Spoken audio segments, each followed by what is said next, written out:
Hello, everybody. Glad you're all here. Bonnie, glad you're here. Hope you get to feeling better, honey. Kelly S. is here. Erica is here. Christina. We got the family over here. Doug is here, of course. How you doing, Doug? Where did you go? You're not here. Okay. He's here, but he's not here. It'll be okay, though.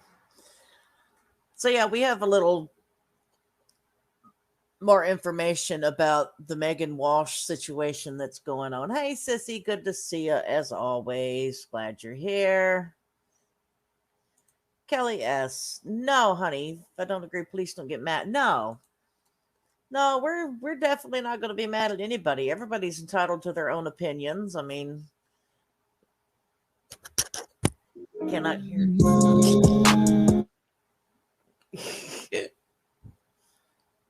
Cannot hear you.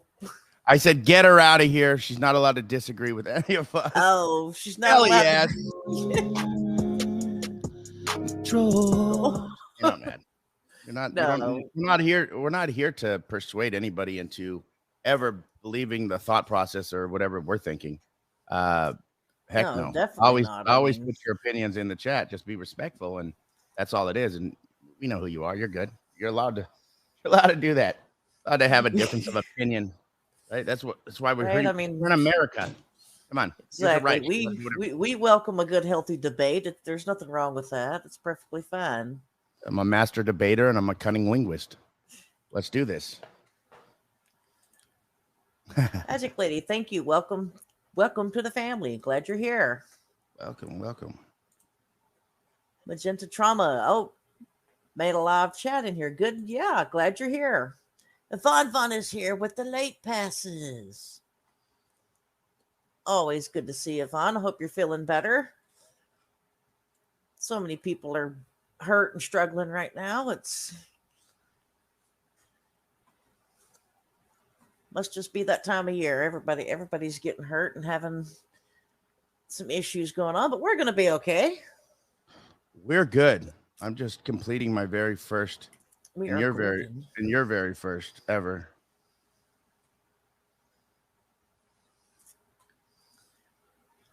Oh. Look at that. Look at that. Very first one. Yeah.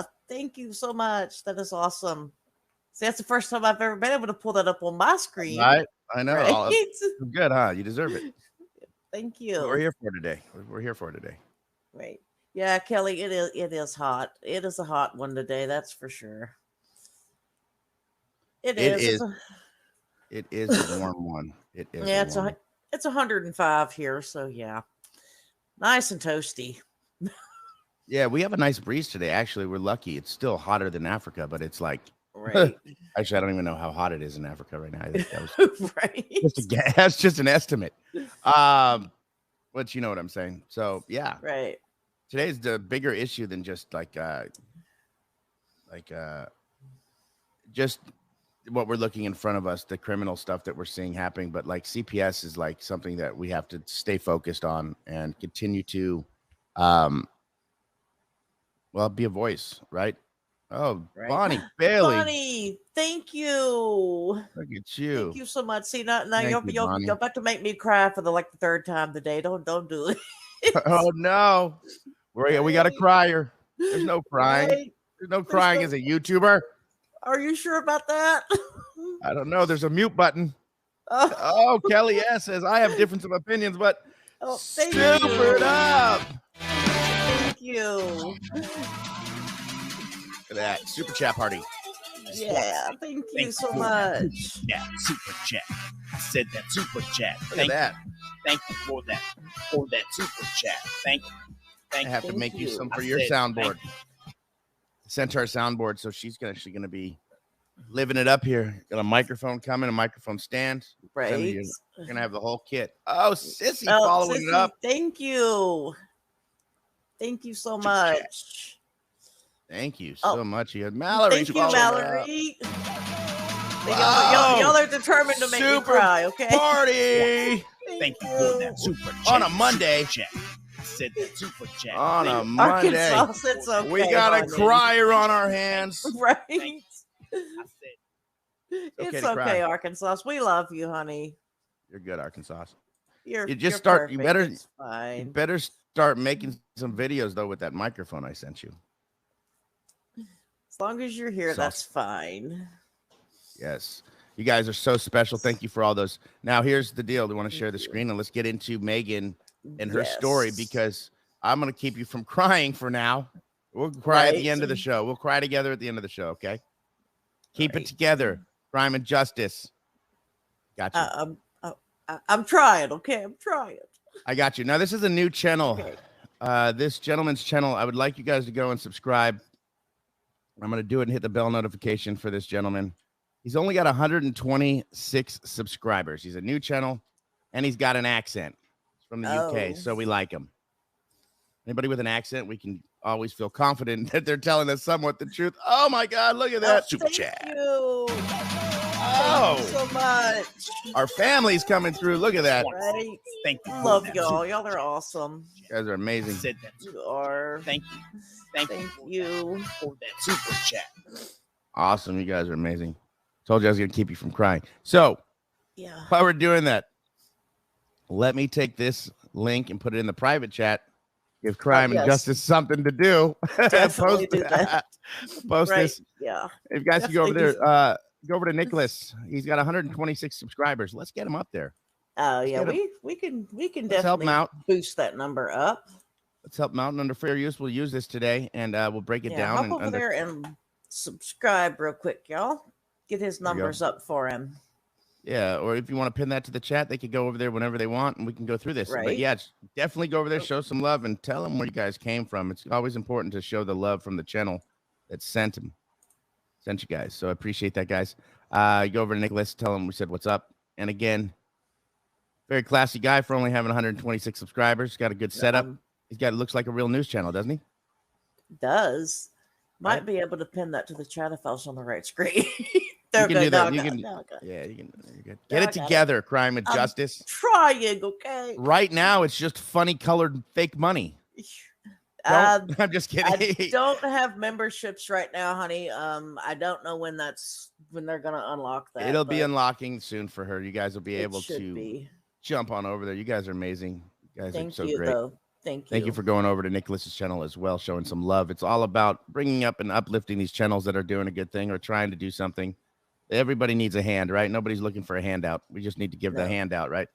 Right. Awesome. Here we go. Nicholas, take it away.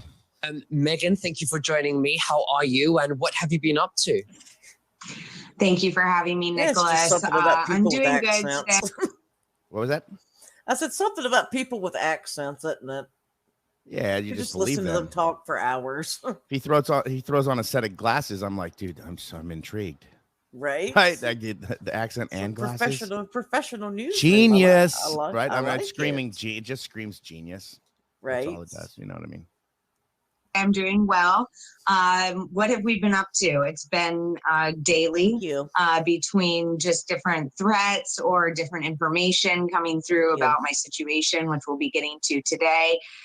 So really just been trying to stay vigilant on that, as well as get done with paperwork and the courts and everything that we need to. So thank you for having me.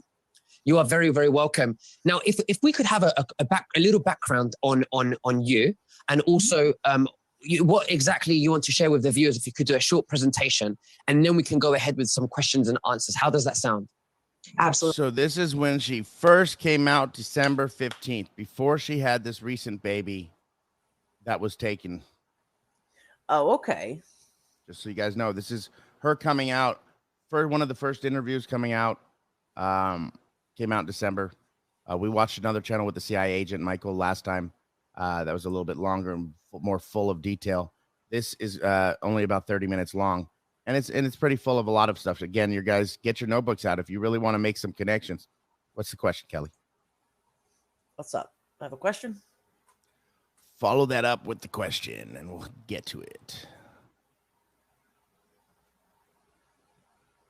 Is it 153,000 subs? Maybe I was wrong. Maybe so. Hell. No wonder why he looks so professional.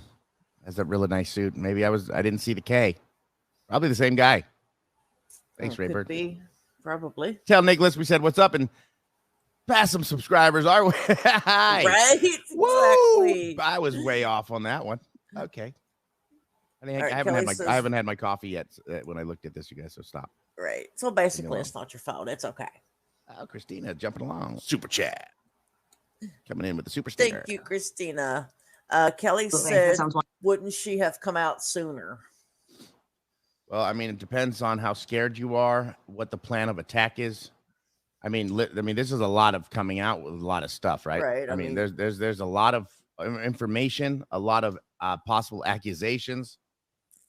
It would depend on, if she was in a situation where she was still kind of dependent on her father and, his, whatever money or business ventures or whatever, then that would she had her own thing going. Remember, she was very like went to a prestigious college, I believe, and traveled the world doing different things. Like, she's not dumb. Like, she's not not capable of making her own money. Right. Yeah, I know, the cancer on her nose. I hope she gets better. Right. She's been using a lot of this ointment that she swears in this ointment that she's using. So I hope the best to her. You know what I mean? It's a very sad thing. She's going through a lot at once, right? She's dealing with losing. Is. I mean, and that's sadly, that's usually the way it goes. When one thing goes wrong, everything else just kind of piles on all at one time. But then it slowly starts to turn around, and everything, starts to pick back up again and go back in the right direction. That's just the way life goes sometimes. Right. Wonderful. Thank you. Well, my name again is Meghan Walsh, and I am the daughter of John Walsh and the sister of Adam Walsh. So John Walsh is known to be the former host of America's Most Wanted on Fox Network, as well as now he has a show In Pursuit with John Walsh on the Discovery Channel, as well as several in between. My brother Adam is known to be the beautiful boy with the baseball bat that disappeared in 1981 from Hollywood, Florida, Sears department store, and was later, his remains were allegedly found later, and it really sparked. His head was found allegedly in a ditch. Yeah, I'm not real sure how you can say allegedly on that one. Like, well, they still have never really identified it. Your head, like, but they just really just said it was Adam Walsh. Like she said, they never really did anything else besides that. No dental records, no nothing. They just straight up said it was Adam Walsh. Huh. Right? They just went with it. Like like this is where the theory and the whole misconception of like, is Adam Walsh still alive kind of thing, or is there a some kind of sacrifice that he was, or was he or was he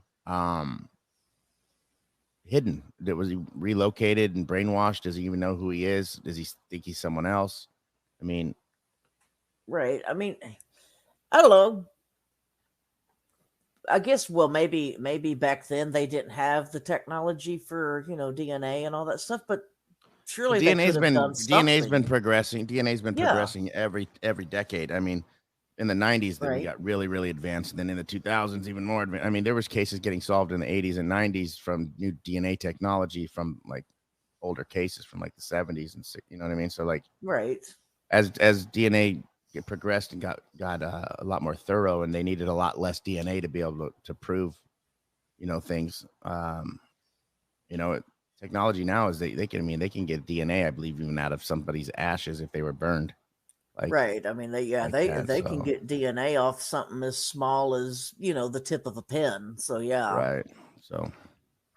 The national interest and effort towards further protecting our children. Also introduced pedophile kind of narrative, as well as serial killers, even more so into the eyes in terms of having to protect our children.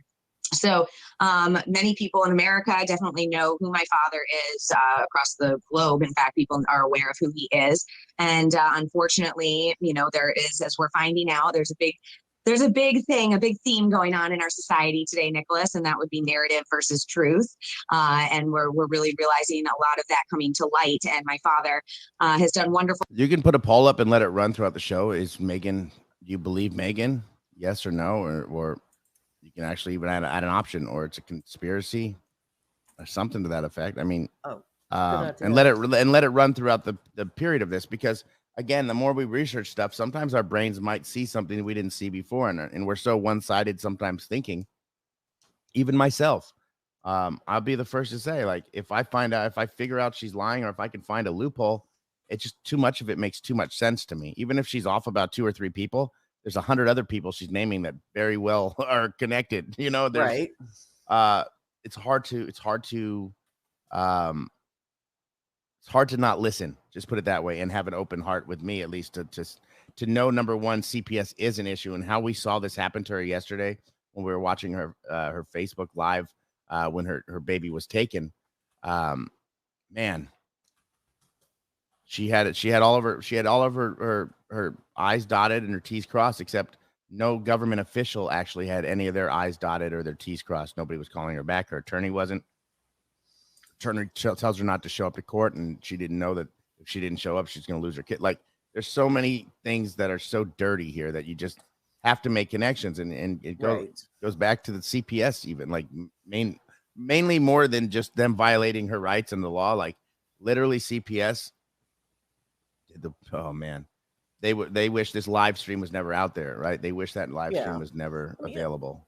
Like you said, like, right now it looks to me like I can see why some people would think it was all, just part of a conspiracy theory kind of for money or whatever type thing.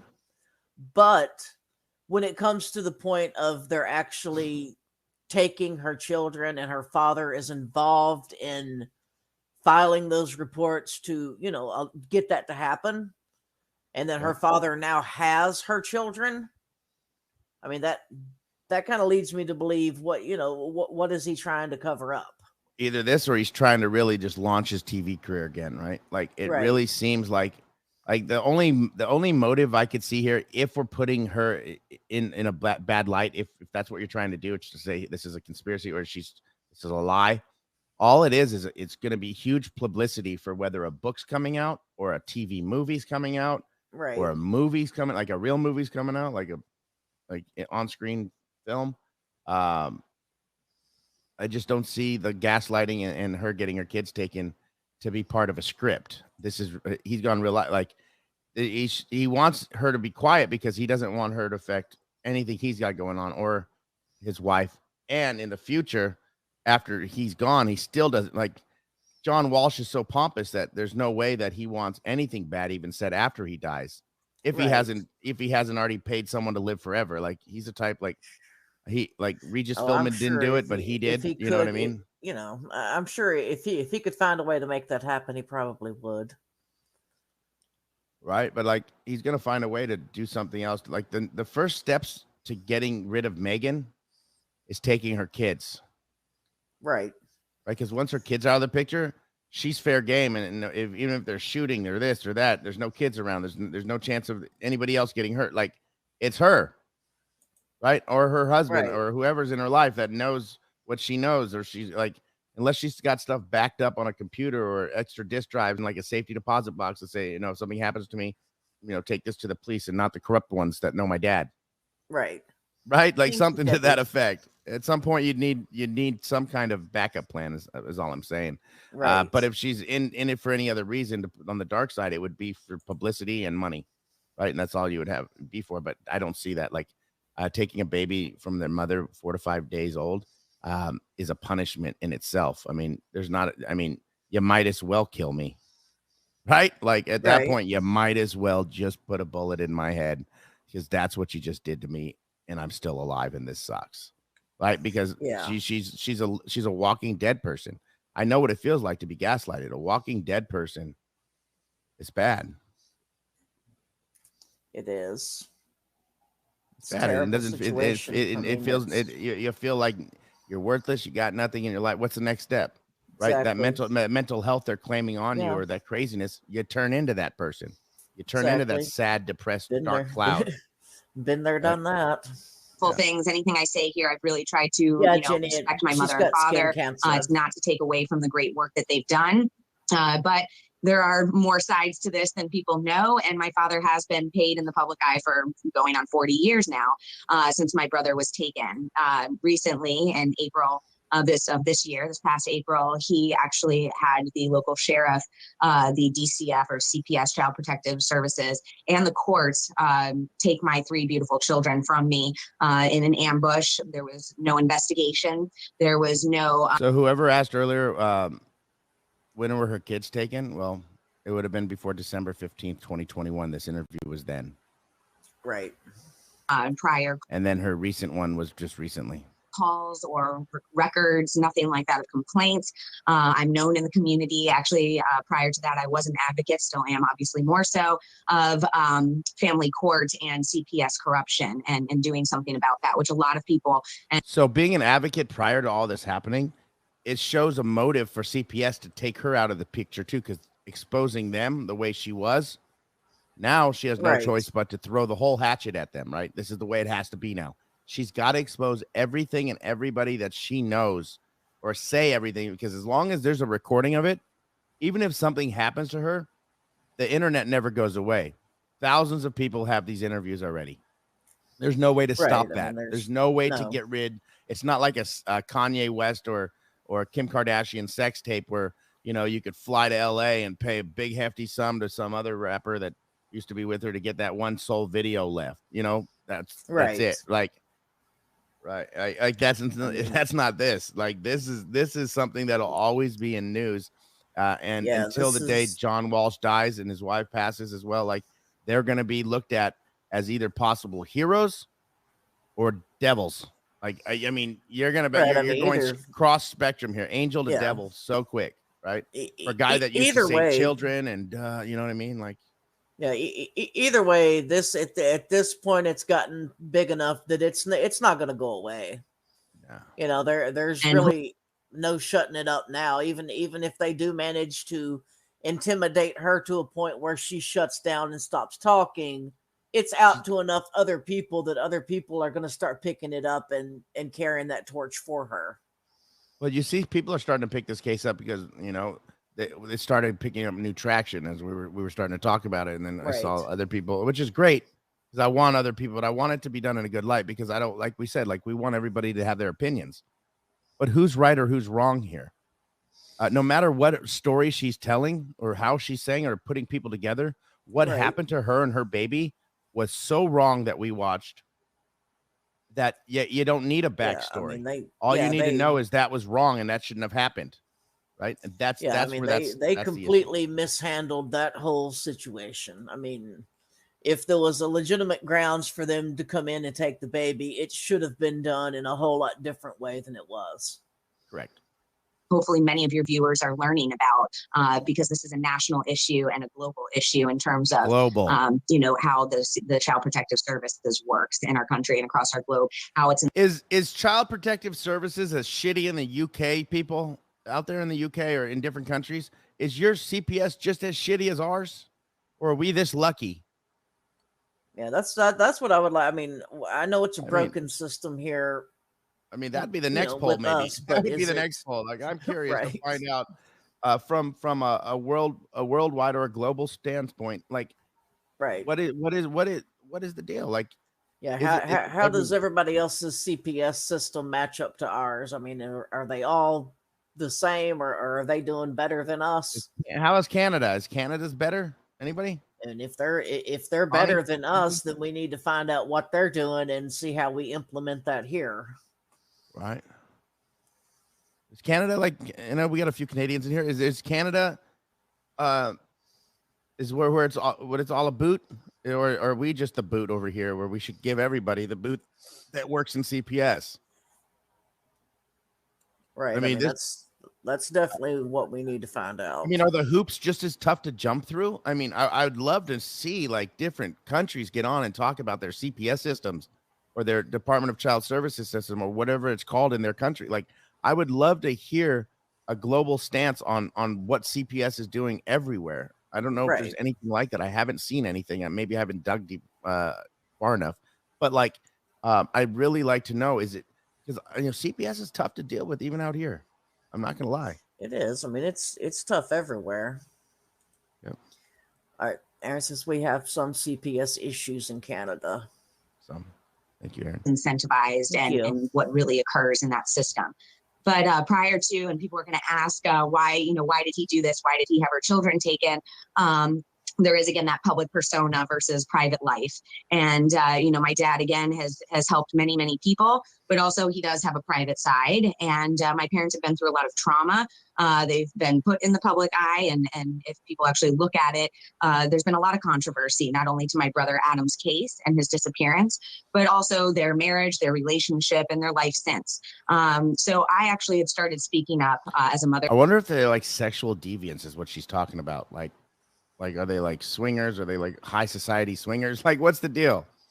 I mean, I don't know. I mean, I know seems like there's a huge private life. There's a huge public life. And then that secret life must be a MF. You know what I mean? A big one. Yeah. I mean, she did speak out in that other interview about her father's addiction to, that kind of thing. Right. So honestly, I mean, I wouldn't doubt it. If that's still a problem in his life, then there could be something along those lines. Let's just say, like, all the boat rides and all the riverways that she talks about, those are the riverways that the drugs and the kids and the females and sex trade and everything is happening on the same path, right. Boat path, right? Like, it's just back and forth. It's like, who's dropping what today? What is the package? I mean, if you really get to looking into a lot of these like high profile people, these people that have money and connections, like Haiti and all that, is just huge. Like, there's a huge correlation between trafficking issues. I mean, even Disney has issues with trafficking issues with people that work for their corporation. Well, listen, not only at Disney, but places like Disney, places like the Olympics, places like sporting events. These are the places where trafficking happens right under people's noses. I mean, you wouldn't think at Olympic events or like a sporting event when everybody's walking around in their favorite players' jerseys and everything, but and you see all the kids happy throwing football. You don't know who's being sold, transferred, traded, handed off. Right. I mean, but you really wouldn't think that someplace like, it's the home of Mickey Mouse. Come on now. Well, my Mickey Dump Mini. You know why Mickey Dump Mini, right? There. No, why? Yeah, Mickey Dump Mini because she was fucking goofy. Wow. She wasn't all there. There's three to my parents about the abuse and coercive control that I'd experienced growing up and was up until this point, until Thanksgiving of this past year, of last year, not this past Thanksgiving, but the prior, where I went up for Thanksgiving and they actually assaulted me and tried to film it and to frame me to start this process, which a lot of people will be finding out and are finding out happens when you speak up. I started looking at my brother Adam's case. I started asking questions when Epstein was arrested. Whistleblowers. Many of the people.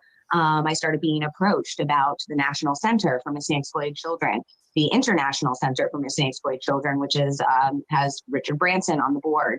I started looking into Haiti and my father's presence in Haiti and connections with Laura Silsby. And then I started going into the original players of all of this. I asked myself and some of my close friends and researchers, what was really going on before the American public were given this narrative of this little boy that disappeared tragically. It's a very emotionally jarring story. And what was really going on in my parents' life. You're talking about the gymnastics team. Yeah, the Olympic doctor. Yeah. And the same person that represented that doctor was representing somebody in one of these cases that I've been working recently. I can't remember which case it was. I'll have to look back. But that same doctor was the same doctor's attorney was taking on somebody else's case. Wow. That was a pedo, right? Yeah. Craziness. Like, you have your attorneys to do it. She can't find a constitutional attorney, but you can find an attorney to help a pedo out in time of need in a trial. Like, can't you really? You know what I mean? Like, if you have enough money, they'll take the case on of a pedo and they'll back him all the way or her all the way. But like, she can't find one when like her kids get taken, the right thing happens. Right? Like, is this really happening? Like, I can't believe this world is the way it is. I mean, exactly. I can actually. I totally can actually. because people get told what to do. Next thing you know, everybody's still wearing masks, right? Exactly. When actually the masks they're wearing, they don't realize that if they don't change them the right way, that it's actually more deadly if they keep wearing the same mask and don't clean it. Like people are killing themselves because they don't understand what safety really is. Like if you want to go to Nazi Germany, go to Nazi Germany, put a mask on, go work the ovens. Yeah, go live that life.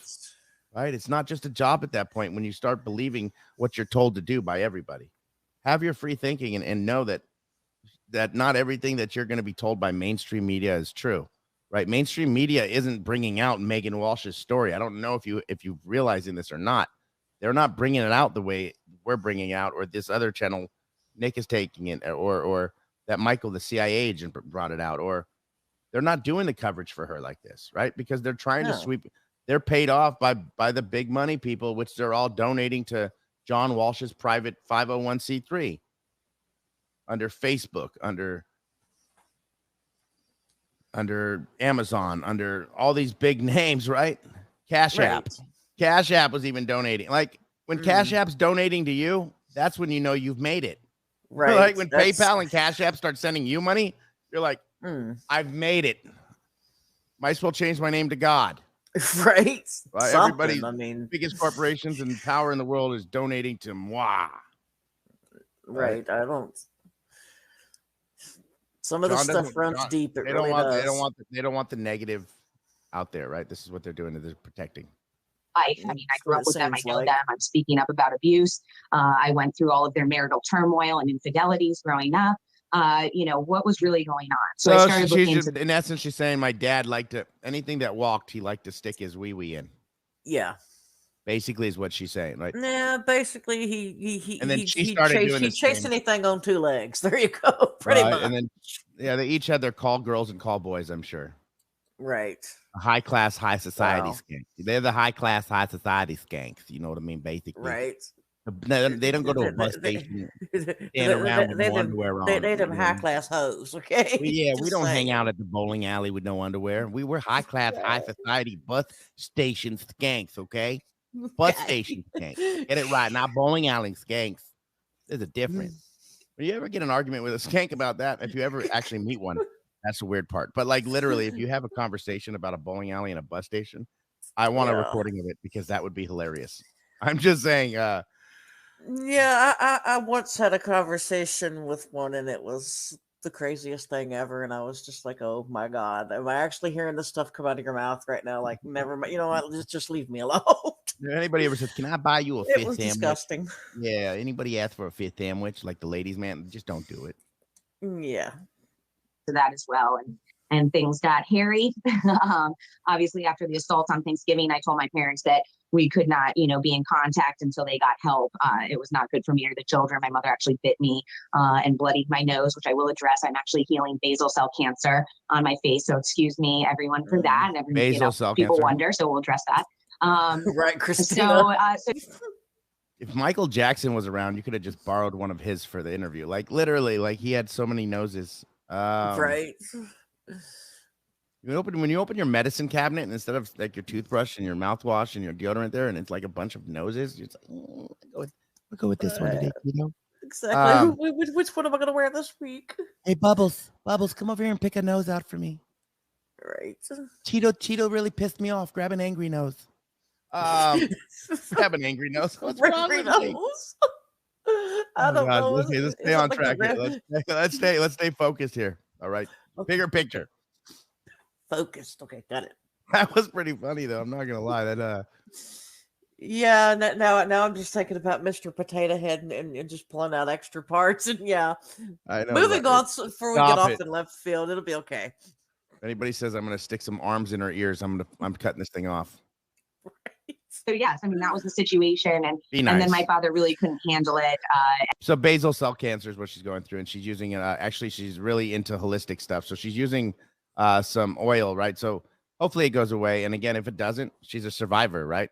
She's a cancer survivor. That's the way it is. Yeah. You know what I mean? It's either I'd rather lose my nose than lose my life, right? Let's just go with that. Right. Exactly. And But I do wonder who got all of Michael Jackson's noses and the estate. That's all I want to know. Going back to just how they do this when you apparently speak up or start asking questions, which I thought would be welcomed in my crime fighting family, but apparently and unfortunately it's not. And they have now since taken my home. They again have taken my children. I had to sell my car for the lawyer to find out she was colluding with them. There's been stalking incidents and a lot of different things that fortunately people are coming forward. So I'm here really to speak up about the bigger, notions that pertain to this that would affect the American people or, our society in general.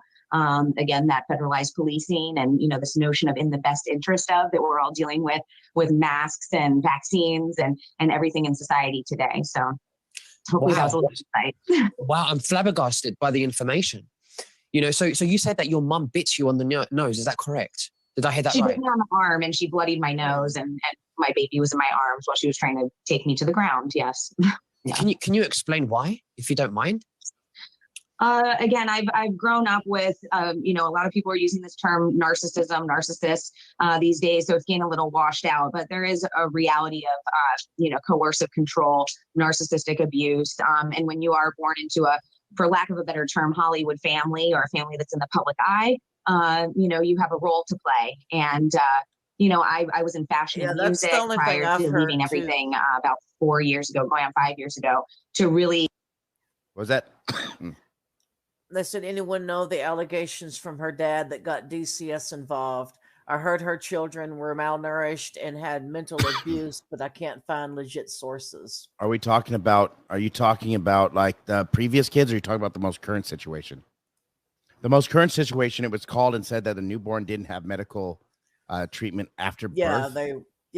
He was saying that her 5-day-old baby had not been taken to the doctor for a checkup. When in fact she was at the private doctor the day before, and she has documentation. The doctor was emailing to her, but she didn't have it in time when they just showed up with the warrant to take her kids. Yeah, I mean, as far as the other children, I have not heard anything as to why they were taken. Right? Bite her with her baby in her arms. I know her mom's a psycho. Sociopath and narcissist, right? And she's got a sociopathic mom that has bipolar syndrome probably and multiple personalities since she's been brainwashed by John for years, I'm sure. Right. I mean, the mental and verbal abuse, we all know it. Like, we'd all rather be punched in the nose, in the face, kick me in the nuts. Seriously, right? That's what I said. Because that pain goes away. You break my heart. You break my heart. That stuff hurts. That's what really hurts me is that kind of pain. Right. You can beat me up all you want, leave me bloody and bludgeoned. Exactly. Your bruises and broken bones, they heal eventually, but your mental scars never go away. I'd rather walk with a limp and not with a broken heart. I'm telling you. It's easier. Rather walk with a smile than crying all the time. Right? Like that's what they're trying to do to her, right? They're taking everything away step by step. Her kids is number one. Next is every bank account that she probably could have. Anything that has to do with her debit cards, any public assistance, anything that she's getting, they're going to take it all away. Because if you don't have your kids, you're not getting assistance either, right? You lose your assistance if you're receiving it, right? They're taking everything out from under her, right? It's the magic trick where you pull the sheet or you pull like the place setting and they all stay there, right? And you pull the sheet out from under or whatever, right? It's one of those, the tablecloth. You just yank it. Magic, right? But this right here is when they yanked it, all half the glasses came off and shattered on the floor, right? And the magic trick didn't have the disappear or the wow effect. It was behind the scenes. We saw how it worked. Is all I'm saying, right? Right. I mean, she's exposing the magic trick like we're watching the magic happen from behind the magician, right? This is what this is right now. Bringing out all the background scenery, the dirtiness, the tricks, the deceit, the misdirection, right? She's bringing that all to the table, right? And she did that to CPS before this even started to her. She started uncovering stuff on CPS. And I think CPS and her dad had this plan together, like, and the government and everything, like, let's just work together and just solve the problem. Exactly. I mean, they've already extra out of her life. I mean, I'm sure she's written out of every will. I'm sure everything's done already. Oh, I'm sure. She's done. Like, I'm sure she at this point she is 100% on her own. Her family and any friends that she had that was connected to her family are probably never going to speak to her again. So what happened? They're never Then going to now help the her IRS again. audits her and being like, okay, well, what's really going on? You had this stuff. What's going on? Like, and she'll be fine. But like, all of this stuff is going to come down, right? They're going to place every avenue at you. So you're dealing with all of this stuff and you can't get to yourself. This is why when you get attacked on YouTube, so many people do it to you. You can't get to all these privacy complaints. You can't this. By then your videos are taken down or this or that because there's so much going on that you can't. And you got police reports you're dealing with. And you're dealing with phone calls and court dates and all this stuff. And you're like, it's overwhelming. Like, I get it. Like, this is what they're doing to her. It's an overwhelming everything. And the court dates that she's supposed to be at, they told her she doesn't have to be. And the court dates that she needs to be at, well, she will be at. Otherwise, they'll just arrest her. Like, that's the next step. Throw her in the jail cell, take no bail, no bond, or just start adding charges. And the higher you set her bail, the more money you take from that person, the less money they have to fight you. You see how that works? It's all take. So you can't do anything you need for yourself. That's what they're doing to her. Exactly. They're taking what's next? Her voice. Yeah, what are they going to do? They're taking everything they can from her and trying to keep her running around in circles in her mind until she completely just goes off the deep end. If I was Meghan Walsh, I would not be ordering food from anywhere. I would only be going and getting my own stuff. I wouldn't be taking anything from anybody. Nothing. Nope. Right? Who's to say that food runner or that Uber Eats isn't working for your dad and he's bringing you that poisonous food? Like, I'd be paranoid off my ass right now. Not lying. If I were her, I mean, my shoulders, I would have to put mirrors on my shoulders so I could see behind me all the time. Like, that is what she's going through right now. Facts. Right. Yeah, her attorney didn't inform her of the hearing until after she had already missed the hearing. She said she didn't have to show for that hearing, I believe. Yeah, and she had sent paperwork. She emailed it to her attorney, but her attorney claims that she never got it. Of course. All part of the plan. It's court-appointed attorney. What makes you think that the judge that's screwing her didn't appoint the attorney that's going to screw her with him? Well, I mean, that was the part that I found interesting because the judge is the one that recommended this attorney. Yeah, John Wells is in the middle of the circle jerk on all this. I'm telling you. I mean, she's right. Since when, She's right. Yeah, it is supposed to be a public defender, yeah. To focus on becoming a healer, helping other people, focused on trauma, as well as being in the community and advocating, for different issues. CPS doesn't want advocates to help people. And what does your father think of this? I mean, my father's an enabler. Is it not obvious what he thinks of this? He's now taking everything from her. Exactly. He thinks that it's a bad idea. John Walsh is like, John Walsh is sitting on the toilet with his feet dangling because he's a short little man. Right? Right. He's like this on a toilet, feet dangling on his iPad, looking at stocks, bonds, and then wondering what's next because his empire done. Like, if he gets exposed and it turns out he is a part of child trafficking, I mean, the law's going to have to keep the law in check, right? The law's going to have to crack down on the law. Otherwise, why have laws? Yeah, I mean, right?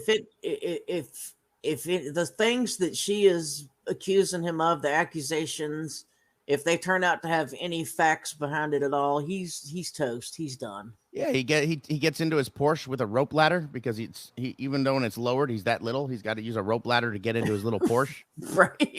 Right. Honey, close the door for me. Exactly. Lollipop looking ass, like, yeah, lollipop guild. Right. Right. My father is a very high conflict.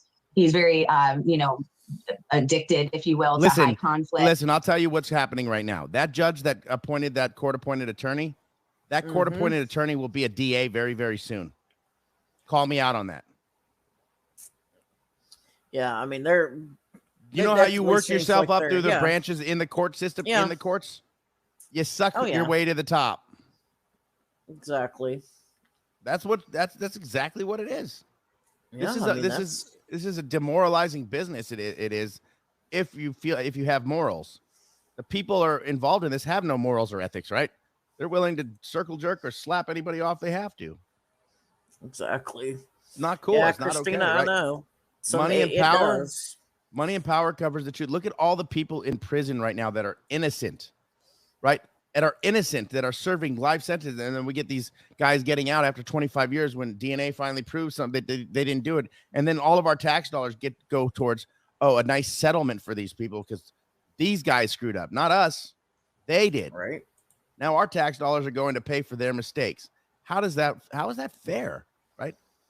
That's what I don't, and I don't understand it. I mean, and how is it fair? They can tell us that we have freedom of speech. We have rights to question our government when we think things are wrong. But yet when we start speaking out and we start questioning our government, then we get consequences and get reprimanded for it. Trigger warning. I just got a text saying that John Walsh and his wife would have sex with her and her siblings in bed. Ugh. They don't want that out either. Like, John Walsh is that guy. Like, you want to know why there's internet predators? Like, he started that. Like, he's been the first. It seems like he's like the originator. Like, get a hold of us on America's Most Wanted or this hotline, and then we can start exploiting you, right? Like, anyone who's called him probably has been exploited. Like, don't get me wrong. They mix in good with the bad, right? Like, they throw in a lot of good things that he's done too, but there's help. Oh, yeah. It's staged. It's a facade. It's a movie, right? And yes, they were going to, I mean, that's all part of that, public life versus secret life thing. Oh God, I'm so grossed out right now. I want to throw up. My mom is very passive aggressive, so he definitely enables her. He has my entire life because if he's, I'm not gonna just make that claim and not bring you some backup. Somebody's sending me the clip right now. I'll play the clip for you as soon as I get it. Then she's not harassing him or doing things to him. The same with my brothers. I have two younger brothers who kind of stay in the side, because they're happy it's just not happening to them. They've even, at the height of my fashion career, they forced me to passages Malibu rehab for no substance abuse. $100,000 a month. Told that I was not the scapegoat for the family and that we $100,000 a month for passages to shut her up and put her on medication to make her forget. Right? They took somebody who's not on alcohol, not on drugs, not on any of that, and put her on that government bullshit. Right? That puts you under the makes you a zombie, makes you hate life, turns you into something that you're not. Like, I think we're all bipolar of some sort. And when I was diagnosed with ADHD when I was 12, that was and I'm 41 now. And I'm gonna tell you, when ADHD and ADD came out, it was right when they started diagnosing people. And I was one of the first, probably in California as a kid back then, right? And we didn't even know what ADHD or ADD was back then. They didn't know, so they put you on. They put me on Adderall and they put me on the Xanax and all this crap. And like, I had to get rid of that because I love my marijuana. That's the only thing that helps me. Like, all that other stuff that they got me, I weaned myself off it, and I had the worst pains, and I was sick for like 2.5 months. I got no sleep, no nothing. I would have body pains and like I had to curl up in a ball, and they did that to me. The fuck, who put someone on Seroquel? Like, I didn't even know what that shit was. Yeah, that's some. I was like, I'm having trouble sleeping because of all this Adderall you're making me fucking take. Right? 60 milligrams a day, 30 milligrams twice a day. Like, that's a lot. After 3 years, I was like, well, I can't function like this any longer. My brain's still not stopping. Matter of fact, it's going faster. Right. I had to get off that. Right. Yeah, they had me on that, and then Xanax to come. And at nighttime, I was like, it was like a cocktail. I'm not a pill guy. I'm not a pill guy. I don't even like taking Advil, right? I don't like swallowing stuff like that. I'd rather, and be honest with you, I'll break it up, I'll crush it up, I'll put it in water or something. I'll have to drink it that way. I cannot take pills, and I'll put it up my nose before I'll put it down my throat. I ain't lying. I would. That's my choice. I'd rather just do like a little gag like that. But if I put like a pill, like even a semi-horse pill, I'm done. It's canceled Christmas. I'll have a gag reflex. Like, once it hits my tongue in a certain size, I'm out. Right. My tonsils are like, nope. They put my son on Adderall when he was 4 years old. Stupid, man. They put him on it when he was 4 years old. In less than a month, I took him right straight back off it. I'm like, nope, we're not doing it. I'm like, I would rather have him running around, bouncing off the walls and acting like a Tasmanian devil than for him to be the way because that made him like a complete zombie. He would just sit in the floor and pick his fingernails and rock for hours. And I'm like, no, and I'm not doing that. And I'm not shy. Like, I'll talk about mental health because mental health is healthy. I think if you can identify you have a mental health issue, and you're getting help for it, and you're getting the right help, I think it's amazing. It's the most amazing thing you could do for yourself is mental health.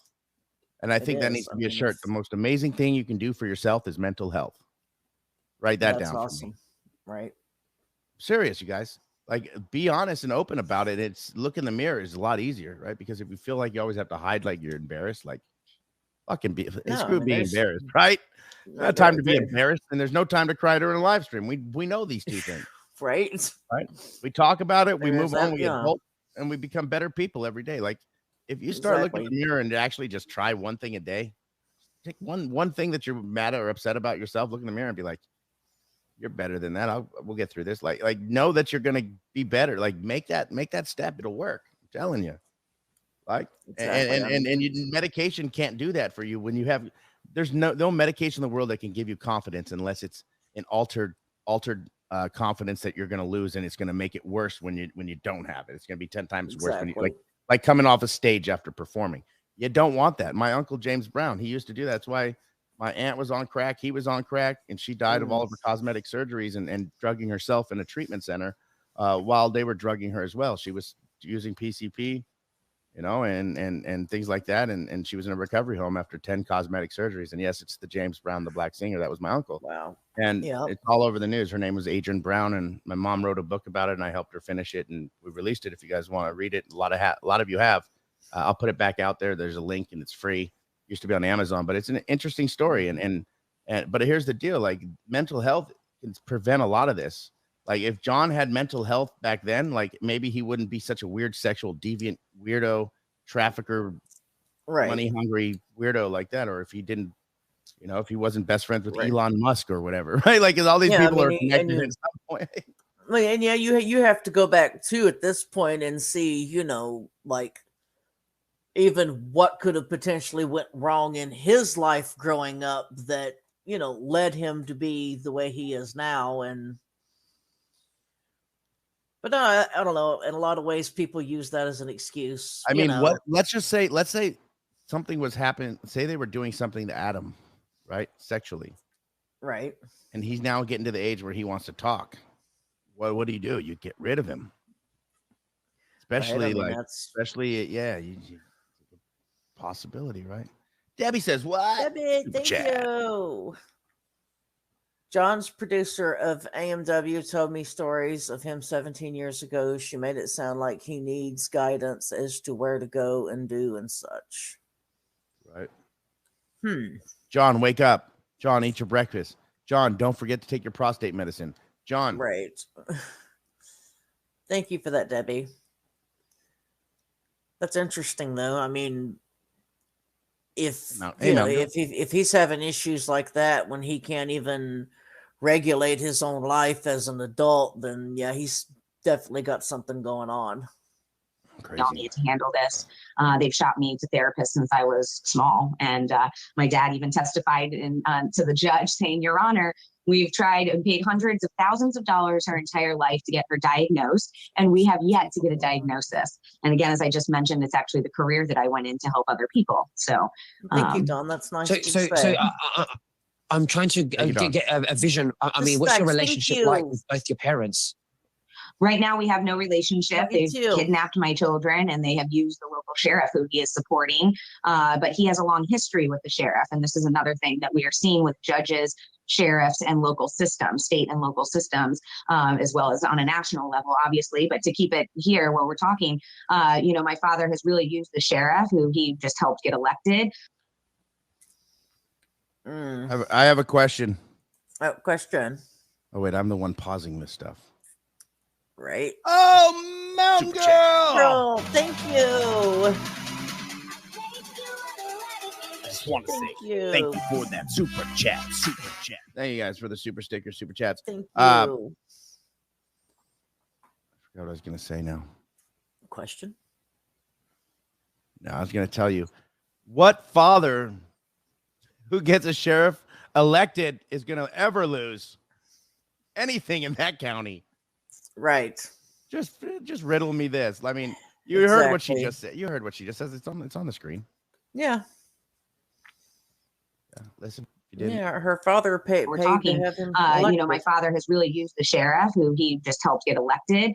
They have really they're turning our town into our little beautiful small town that we lived in into a police state. So what she's saying is our police are turning into a militia right in front of our eyes. Like our military is not the only one with tanks anymore and these big old guns on top and these, like, they're the only ones with the weapons now, right? We see all these mass shootings, the this and that, the gun control, the problem. Guns aren't killing people. People are killing people. Let's get that straight. Guns are being used by those shit people that are doing it, but it's not gun control. Matter of fact, more of us need to have guns, right? There'll be less terrorism. That's a different county. Grady would shoot a lot. That's what his said. We shoot a lot. Grady's in Polk County. This is Indian River County. That was McNuts.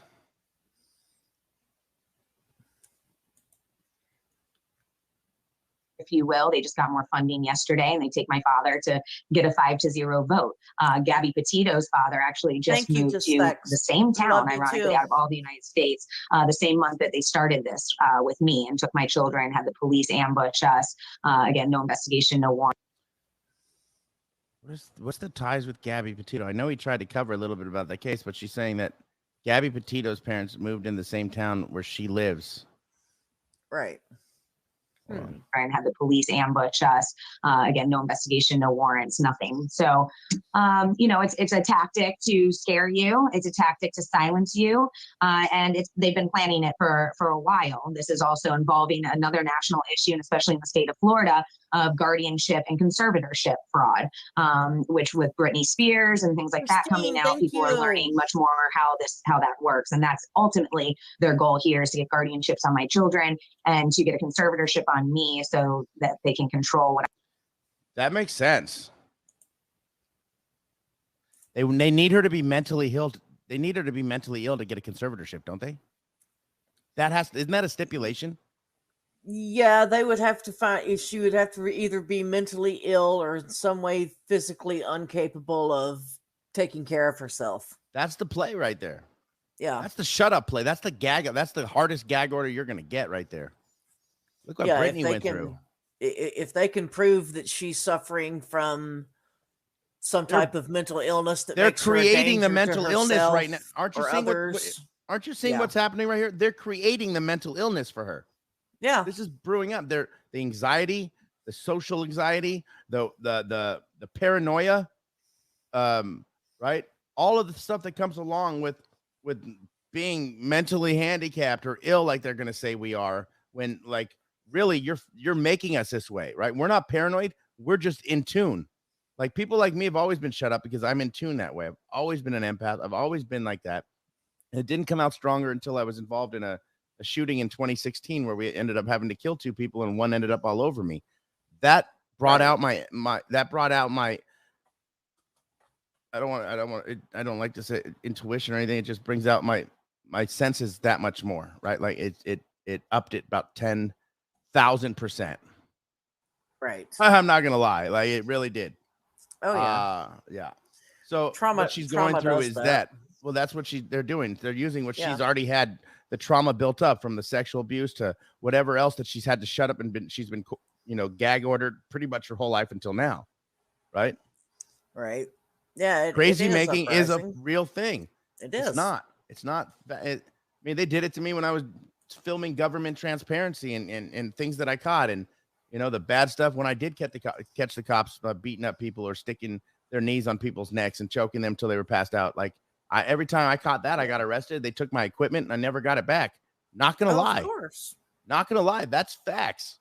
Of course. I mean, they're all about covering for their own self. I mean, that's. Then they make you look crazy or they arrest you on charges that aren't anything that you're doing. And the next thing you know, even though you beat the charge, you're still arrested for it. And everybody's like, oh, you're this when you really beat it. Look at all those people who've been accused of an essay or something like that, but wins the case because it was proved that it wasn't true and it was a lie. Like they still were looked at like that for that. How much time is it going to take to repair what was already damaged? Right. You're even though you won the case, that's great. But the damage was already done. You lost your friends, your job, your house, your family, all these people that, had a faith in you. And then they realized 2 to 10 years later, when half of them maybe passed, that you didn't do that. But exactly. You can't fix it. They take everything from you, all your connections, all your abilities to do anything for yourself, and then turn around later and go, oh well, we're sorry, we made a mistake. Well, that doesn't fix it. That's not even close to fixing it. Sometimes sorry just doesn't cut it.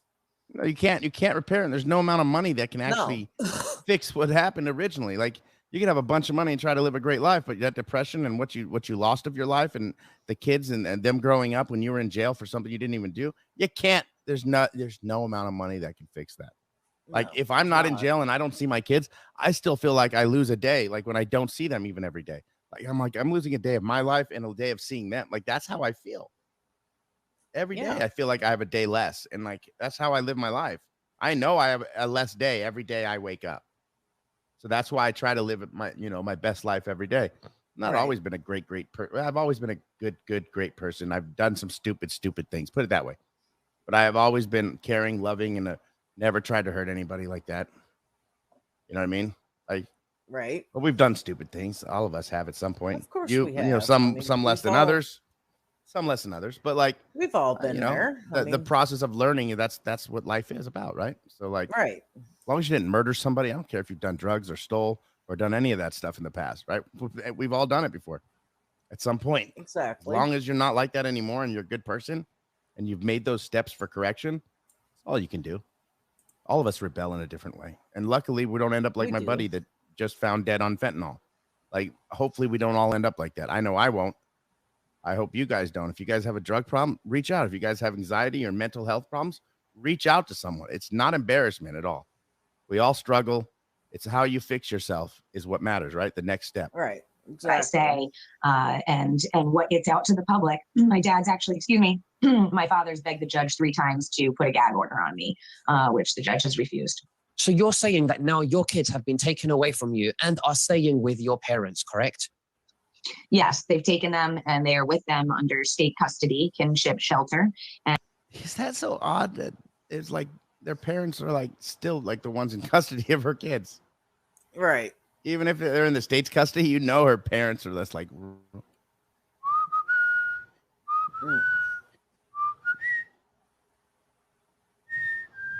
Right? They don't care. Like they're good. They know what's exactly. It's all keep it in the family. And she's not a part of the family anymore, right? She's not, as they say in the Fockers, in the inner circle anymore. No, she's now become the outsider, the black sheep, the outcast of the family. Probably the best person in the family, but yet the one that's going to be made to look like the crazy, disgusting drug addict, nasty mother. Anything they can do, they're going to try to make it that way. Right. And catnip for Buddy. The fathers of my children who did neglect or abandon us in some way. Buddy will enjoy that. And working with them. Again, they also get paid, while they do this and take care of my children. Are they empathetically capable of taking care of your children? They aren't personally. They have a whole entire team that has taken part in doing this and to injure me and are taking care of my children. I wanted my children to be raised at home. I'm sorry, what? That's sad. She just said to injure me? Yeah. They have a voluntary team to injure me and take my children. What in the holy? Are you kidding me? Wow. They have an entire team to take part in injuring me? Is that not a red flag to say? Like, yeah, that's like she's expecting some kind of DV to happen on her, whether it's a domestic terrorist violence, like the DTV, I guess we could call it now, because if a domestic terrorist comes in and creates violence on her, that's what I guess it would be. A domestic terrorist, like a cop. Yeah. Somebody that, you know what I'm saying? Like, that's what they turn into when they start, throwing qualified immunity out the window. Like that cop said yesterday when we were listening, he's like, I promise you nothing will happen to your children. You can't promise that as a cop. No. You can't. That's a promise No. you cannot guarantee. Not that way. You can't do that. Right? And doing this and to injure me and are taking care of my children. I wanted my children to be raised at home in a normal home with routine and play dates and, you know, in the community. And now they're on my parents' island, you know, with me. Wow. I'm sorry, I didn't hear you. What'd you say? Growing up with this in 1982, Reeve Walsh told local newspapers at the time, "There is no substitute for Adam. Meghan will make me miss Adam more." They wanted another son, and they finally got one. Now he has a co-host. John Walsh and the co-host is his son. Go figure, right? He didn't want a daughter for a co-host. He wanted a son. She was already an advocate for CPS and everything for kids, but he didn't want her. Right? She's always been the outcast.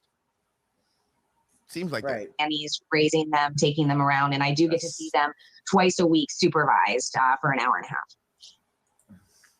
That's their grandchildren. So do they have not any empathy that Aaron, they are not spending enough time with their mother, which is their daughter? Money to get whatever he wants. Right. I think that's a big point, Nicholas, especially to my heart and to many people's hearts, that you would think that with their son, you know, going through what they did with their son, especially, that they would really know what it was like to have your children ripped from you and threatened to not be yours anymore, essentially. And they really are not acting like that at all, which again puts further question on my brother Adam's case, which myself and many people for 40 years have had questions about. And there are also witnesses that the police have refused to identify and have actually gang stalked them, excuse my, you know, having to use that term, but gang stalked them over these 40 years. And many of them are coming forward now. And many of their situations have the same players, or neighboring counties to the people involved in my situation injuring me currently. So what is that? Okay, so let's talk about your brother. What was he doing, and what do you believe the true reason of his death really was, and by who? Well, Nicholas, I will respond like I do to everyone initially. I was not there, so I don't know exactly what happened. I really tried to stick to fact, documents, witnesses, things like that. And that's what I started looking at. And anyone that does look at my brother's case, which is public record, will find that there are many holes in it. There are many missing documents, integral pieces to the case, as well as many people, including law enforcement themselves, that questioned and had many different theories, as opposed to the one in, I believe in 2006, excuse me, I can't remember right now, but when Otis Toole was declared my brother's murderer. And that's really where I started. And I said, you know, enough of all these narratives, all these different opinions and stories. I want to. So she really wanted to dig deeper. Was it this person or was it her parents? I think at Jay Hughes, you're right. It's 50-50 right now in my eyes. I don't know whether he was a sacrifice or if he was really abducted. Or if he's actually maybe it's 50, 25, 25, 50%. He was abducted, 25% he was a sacrifice, and 25% it was a plan of some sort, right? Yeah, I mean, we really don't know. Like maybe he's been like mentally brainwashed or whatever. That could be another option. Like, and he's still alive, but he's a different person. He doesn't even know who Adam Walsh was. Maybe he's Jim Welch. Right, but I mean, right. You remember in that other interview, she did bring out and say that Adam had reached out and contacted her at one point. Hey, Adam. And then but she called the hospital. She called really a hospital. She called the hospital to verify too, and they said it wasn't Adam Walsh that checked out. But how many Adam Walshes in the world? Just Google Adam Walsh. I'm sure there's a bunch of them in this world. Right, but I mean, in order for them to give her that kind of information, she would have had to have said, "I'm a family member. His birthday is yada yada yada." They're not just going to go off of, you know. Well, I mean, based on like HIPAA violations, I don't think they would just go off of a name. If you call me and you say your name is Meghan Walsh and there's an Adam Walsh or any Walsh, I'm going to believe you're a family member, especially if you're a high profile person. She could probably get any info she needs. Hey, this is Meghan Walsh, John Walsh's daughter. Hey, was Adam Walsh there? Or whatever. I mean, she's got pull. I mean, she doesn't need. I mean, guess so, but there's no HIPAA violation by saying, yes, this person was here or yes, this person just checked out. I mean, there's no violation for that. They can say that. Yeah, I mean, that's... Yeah, I mean, because it's not like they're actually discussing a medical record. Yeah, no, not at all. Right. Yeah, somebody's... What was he there for would be totally different than did he just get checked out? or is he still there? Right. I mean, I want to send flowers. Yeah. What room? I'd like to send flowers. That's true. I mean, as long as you're not asking, about personal information. Jenny, there was never any dental records checked or anything to confirm it was Adam. Potentially was Adam, right? I'm not saying it wasn't. Right. But if there was kind of some conspiracy and somebody just wants to find anybody can get a severed head from anywhere, right? And say we just cremated the whole body of a family member, right? The government's shady. They'll do whatever they need to do. Believe me, they'll sacrifice one other person just to make sure that they don't get in trouble. They don't care. If it's a kid or adult, they don't give a shit. That's facts. Look at who my dad was working for, what his lifestyle was at the time, different things like that. My parents did try to sue Sears department store after my brother was found, and they actually ended up dropping the case because my mother's lover at the time, who was living with them and significantly younger, actually gave a deposition stating and describing my parents' drug use, excessive drug use, their lifestyle, and even stating that Adam, because of the domestic issues in the home, that Adam might have even just run away. Again, I was not there, but the records have a lot of holes in them. There's a lot of different stories, and Otis Toole came from Joe Matthews, which is anyone that knows my dad's work knows about Joe Matthews. He's the one that declared Otis Toole the killer, and apparently found undeveloped a roll of camera roll of film that was undeveloped. Years and years later, had it developed, and said that he saw the face of Turin in the carpet samples, which had actually been lost. The entire car had been lost. They said a machete that was found with blood on it, they said was mishandled. So a lot of things that did not add up, and especially Joe Matthews, take and how he came to the conclusion that Otis Toole was the murderer. Otis Toole was the lover of Henry Lee Lucas, who is one of the country's most well-known serial killers, and he was on death row in Texas under Bush, and Bush was governor at the time, known for never giving pardons out, being very strict and stringent on pardoning death row inmates. And suddenly, right before his execution date, Bush pardons Henry Lee Lucas, and Henry goes on in interviews to talk about how people think that Otis Toole is partially retarded and how these guys were all serial killers, but really this had to do with the CIA. We don't like the R word, but no, but with mentally challenged at this point, and actually there's a new word we're using, mentally handicapped, or no, there's a new word, social.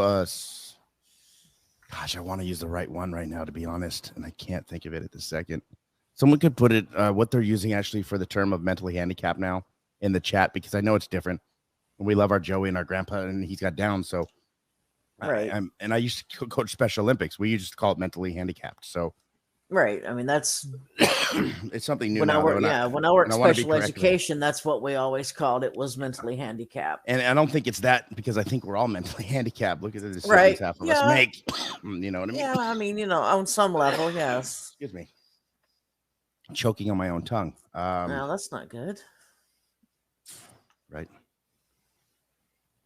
This also, for viewers, goes into the finders. If everyone's familiar with that in America, the issue of the finders. But stating how they were actually chosen to be these ugly faces in the public eye for these narratives that would be created, and that we've seen questioned since, especially now. People are questioning a lot. And I think we saw it most recently with the Gabby Petito and Brian Laundrie case, a lot of people questioning that. So is the reason for his death, I'm so sorry to hear, my condolences, was that because he was standing and exposing the truth? My brother Adam, I'm sorry, Nicholas, was 6.5 years old when he was kidnapped. So my father was involved in the hotel business. He was working at the Diplomat Hotel, and he was going back and forth to the Bahamas, to Paradise Island, which has to do with Resorts International, which would again affiliate back to the CIA, also drug trafficking. Hank Asher is another gentleman that got involved and is known for his databases. So this has a lot to do with bringing in databases. Again, with that federalized policing, facial recognition. This was all, starting back in the day. But Hank Asher developed LexisNexis search engine. He developed Matrix, and people will know him also from Polaris with the Clinton Foundation. So all of this is very connected. They were the two, my father and Hank Asher, that were going into Haiti in 2010, working on med tents and doing stuff like that as well. So it's a big circle. I know we have limited time today. Today's kind of just an introduction for people who haven't heard my story or maybe haven't looked at this from this perspective. And I'm really here just to look at things and investigate. I'm not an investigator. I'm not a lawyer, but I've been put in this situation to speak out. And we really, there's many people talking about child trafficking and it getting blown in different directions and proportions. But I really want the American public and the other viewers, because there is CAST and different things in the UK for child protective services and across the world that are really utilizing this system to take our children and in other ways enslave us and tear our families apart. That's highly incentivized. I mean, from the Clintons, the Social Security Act, Title 4D, and many things like that. There are hundreds of thousands of parents in this country that are loving and fighting for their children that were ripped from their arms and are being put through the system and drugged and abused and even killed, all for incentive.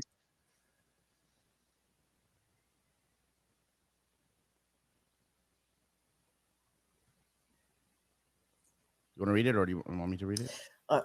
Says this Walsh woman is getting so far in left field that, in my opinion, she's out of the ballpark, beginning to look like she's very good at promoting her delusions. What is she promoting? Is she promoting a book? Is she promoting a financial gain here, or is she promoting truth? I mean, if right, someone's telling me that I'm trying to do something out of gain or this or that, and it's out of truth, like, I'll tell you, like, there's no incentive for her here besides safety. Like, her story is safety to her. The more people she can expose, the less people that they have to really look at if something happens to her. They can be like, okay, like, look at all this little chain of events that she's exposed. Which one of you guys did it? Just a show of hands, and then we'll cover it up. I mean, at this point, she's lost everything. She's lost all of her children. She's lost her home. She's lost her vehicle. The only thing she's trying to do is get money for legal counsel. That's the only thing that people are donating to right now for her, and you'll hear it in this. Yeah, she's down to having to stay with friends, and that's not even safe for her now. And yeah, no, so just the facts. No, we want you guys to say stuff, just the facts, exactly. And uprising everybody. I want your guys' opinions. That's what we have think tanks for, and that's how we can answer this stuff, right? It's no, I get you, uprising. Like, I mean, totally. We get it. I mean, it's perfectly okay to have differences of opinions. That's what we're here for, is to talk this out. Sure. I mean, for sure, especially in something like this. This is controversial. This is why we're even doing this. Like, so yeah, not a lot of people want to touch it. Right. Or retaliation. I just want to apologize for the fact that I'm not familiar with this story, and it's a story that's so important that I should be aware of, and I don't know why I haven't been. Anybody with an accent that needs to apologize for anything, you guys get a pass, because that's just an amazing thing for you. Even just say, I'd like to apologize. That apology is already accepted just by you trying to say apologize. I love it. Right. Aware of it or come across. You are the weakest link. Bye-bye. I mean, literally, if I ever hear that, I'm crying. So I do apologize. I really want to help expose this story because the people need to know. Going back to your brother, so are you saying or believing that he may be a victim of child trafficking? People have many different theories, and I don't mean to be evasive on answering your question. Mm-hmm. I just tried to keep it open because I'm speaking to you guys in the middle of the fight, if you will. We're really finding out different things. So there's different theories on whether he went missing, who he was abducted by, whether my parents had involvement in it, if this was a sacrifice dealing with Rupert Murdoch and his, my father being elevated to a celebrity status, if you will. We've got all ends of the spectrum. And Nicholas, I will say, which I've only said on, I believe, one, maybe two other interviews, days after they took my children, I received a phone call, voicemail actually, that said, "Hi, Meghan, it's Adam. I'm coming home after a long time. I arrive in Hollywood sometime tomorrow. I'll see you then." So there is someone in America currently claiming, I have no idea, claiming to be my brother Adam and alive. And he recollects a lot. He speaks about a lot that is not public knowledge. We did try to do 2 DNA tests. So I'm trying to think of what the viewers would be thinking as I'm telling you. We did try to do 2 DNA tests, which actually the labs lost our tests. And then when we were calling back, they refused to answer after several tries.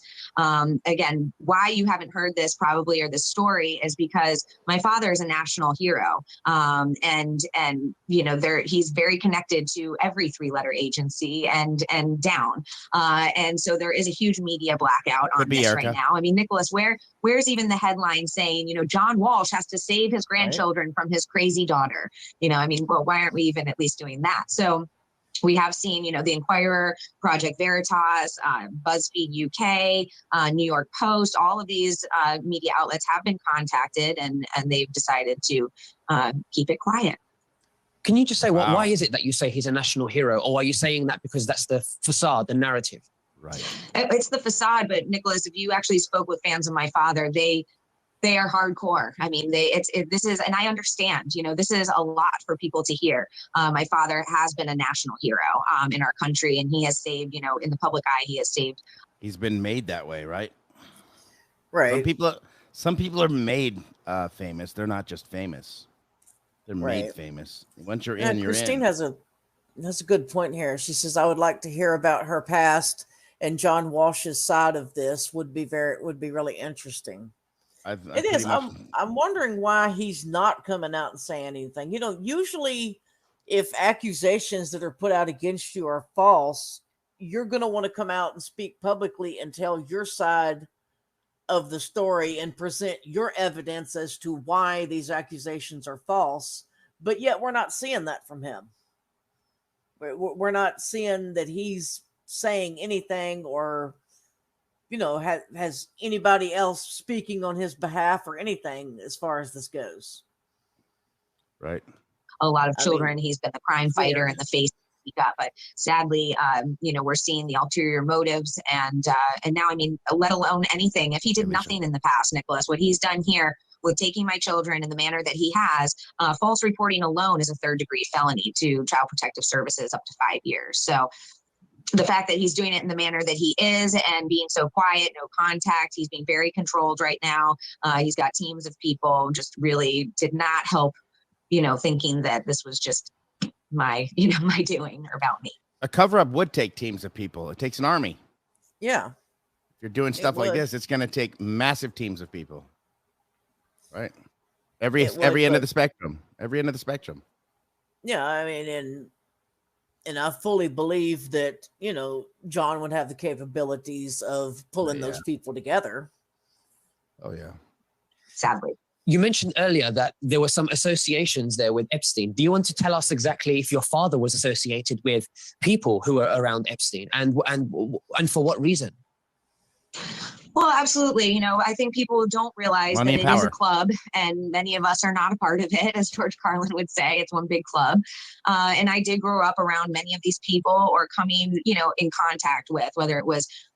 She's talking about a secret private society, people.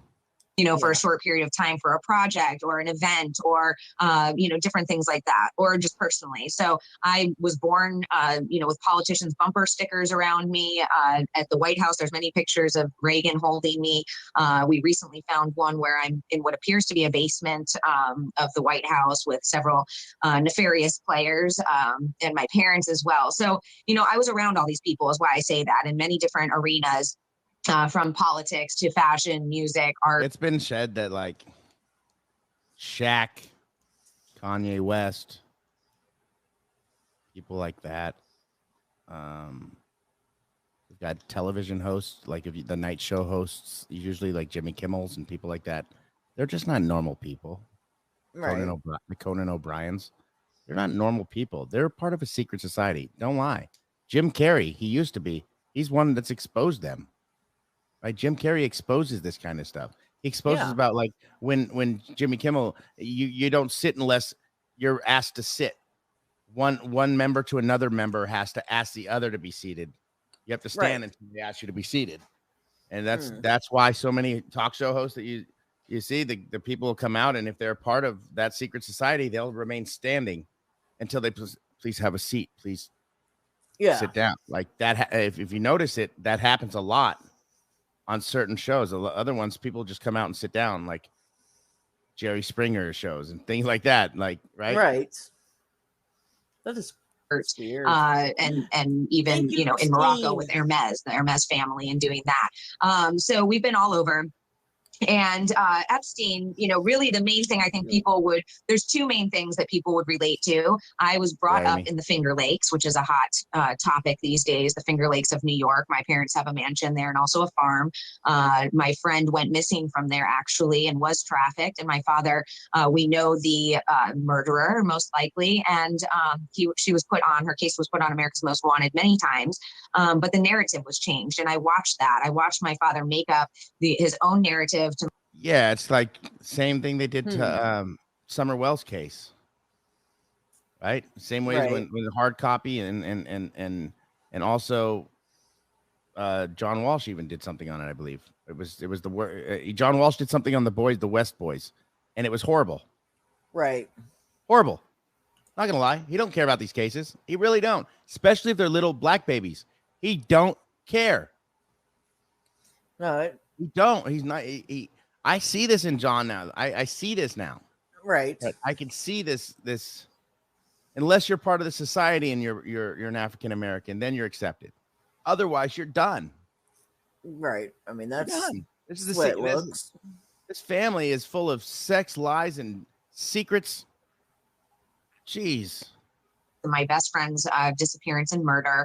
Again, the serial killer narrative. And when really it's actually a pimps and police program with the Las Vegas Metro Police, where they do, cover for pimps. And that's a whole different topic for another day. But with Epstein and everything, we did start seeing these. Like, she's opening the can of worms on everything. Now she's like getting into the hookers and the hoes and the pimps. Yeah, she's laying it all out there. She's not holding anything back. That's for sure. Did you say? I was gonna say we were just talking about pimps. I thought you said she's not holding anything back. I was gonna say good one. Good play on words. Affiliations that then had arms that stretched out, the Finger Lakes being one of them, and Ghislaine Maxwell. If we look at Seneca Lake and the submarine capability, that's another thing. The whole Ghislaine Maxwell thing, that she's connected as well. This connects her as well to this whole scenario. Right. Whole scenario. Yeah, it does now. Tunnel systems, all of that you could get into. But also Richard Branson and the International Center for Missing and Exploited Children, the affiliations there, also the affiliations within the National Center itself with Ashton Kutcher and Thorne, Ernie Ashton Allen Kutcher, he's a part of the society as well. Don't think he's not. And I'm not going to say he's going to jump out and be like, they're being punked, because we're not being punked. This is real. She's throwing a lot of people out there. Ooh, I mean, yeah.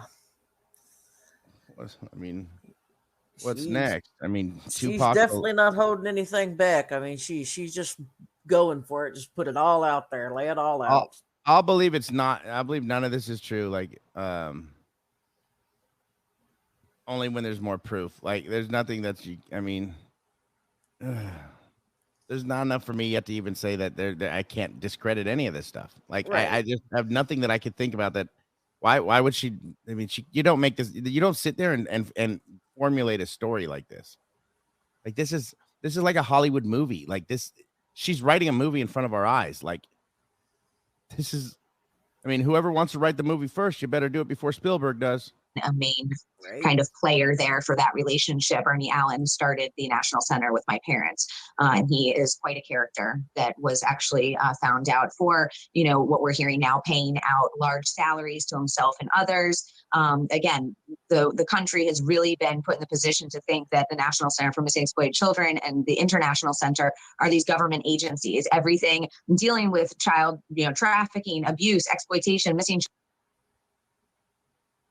them at night, and in their home, having people come in, trafficking them at night, and in their home, having people come in their home and do what they want. And that did not happen to me. Obviously, I'm a celebrity's child, so I was not on that level, but that is what happened to me in different contexts, like this shopping me to therapists, taking me around the world later to meet different men under the guise of family trips or business trips. Were you sexually abused at all? I hope not. Not that I recall. I do remember growing up. That's another part of it. I grew up very much with my father, always walking around naked. I do remember being in the shower with him. Wait a minute. He was walking around naked? Always. And we would always walk in on them having sex. oral sex on each other, sex in the bed. We would sleep with them. They were always sleeping naked. Showers with my dad. For someone who lost a child in such a horrific circumstance and would be trying to raise the remaining children in a normal atmosphere as possible, that's sick. What you were subjected to. Yes, there was no structure. Yes, that is sex abuse. Yeah, it is. That is sexual abuse. Even if no one child sex touched abuse. you, for you to have to see your parents having sex and walking around, that's sexual abuse, Meghan. You were abused. Mm-hmm. Yeah, and wow. But shop to other men, like on family trips, that's sexual abuse, right? Shop to other men, that's a sexual abuse. It's exploitation. Yeah, I mean, wow. At its finest. That's sex trafficking as you're going place to place, basically. Right. Charging amount of money for this, right? Children, all of it is funneled there, and they are given 38 right million. It's like he's like, you're right, nerd girl, exactly. He's like a Don Wells, but a high profile Don Wells is John Walsh. John Walsh is like Donald Wells, but a high profile celebrity.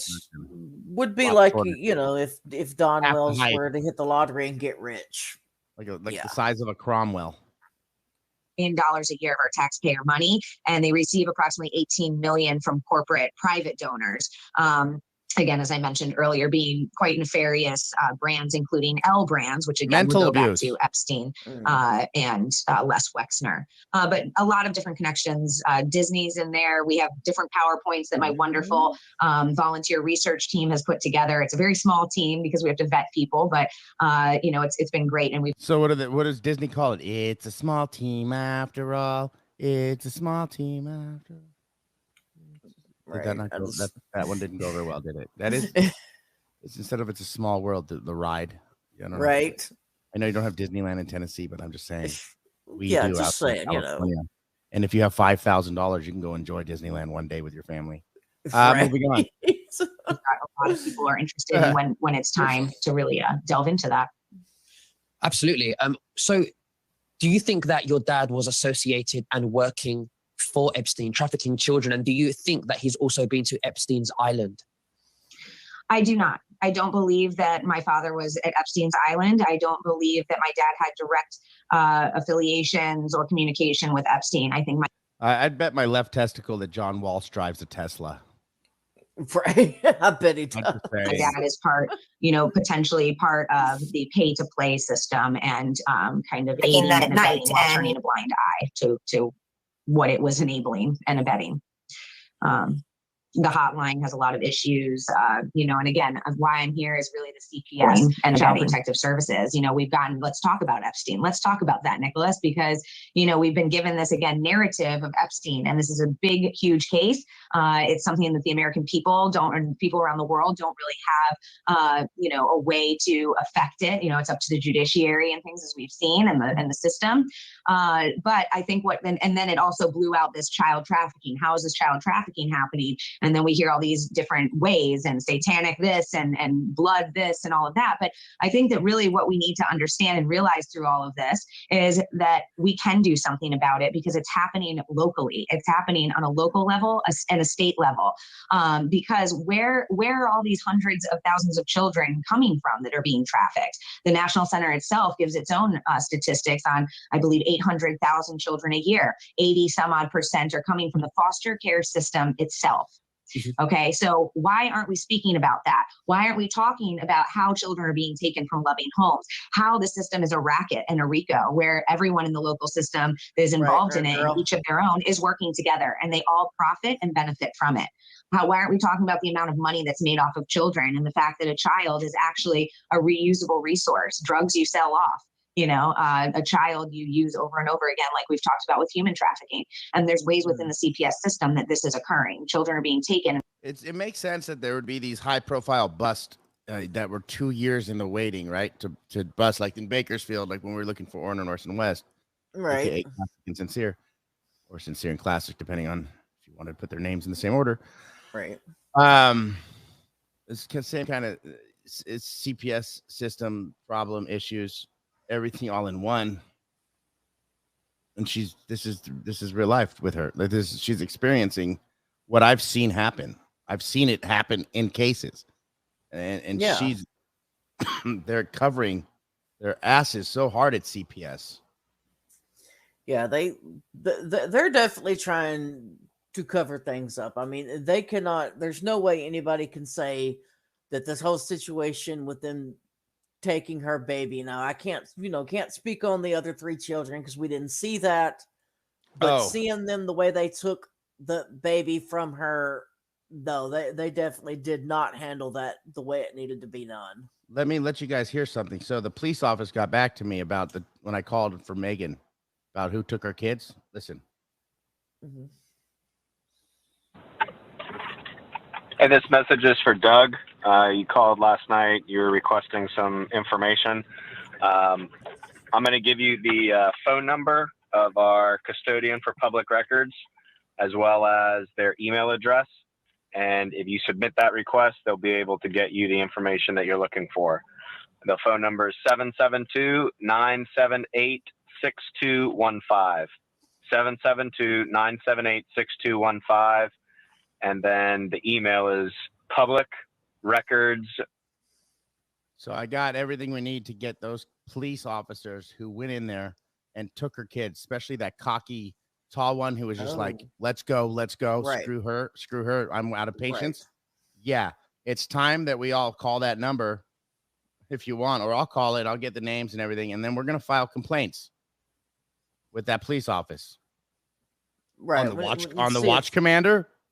Definitely who was in there with a beard on the watch commander who dropped his qualified immunity by promising her babies are going to be fine, or her baby's going to be fine, and how he handled it and staring at the baby while she was changing it. Did you see where he did this and then walked off and then came back and stared at the baby while she was changing her?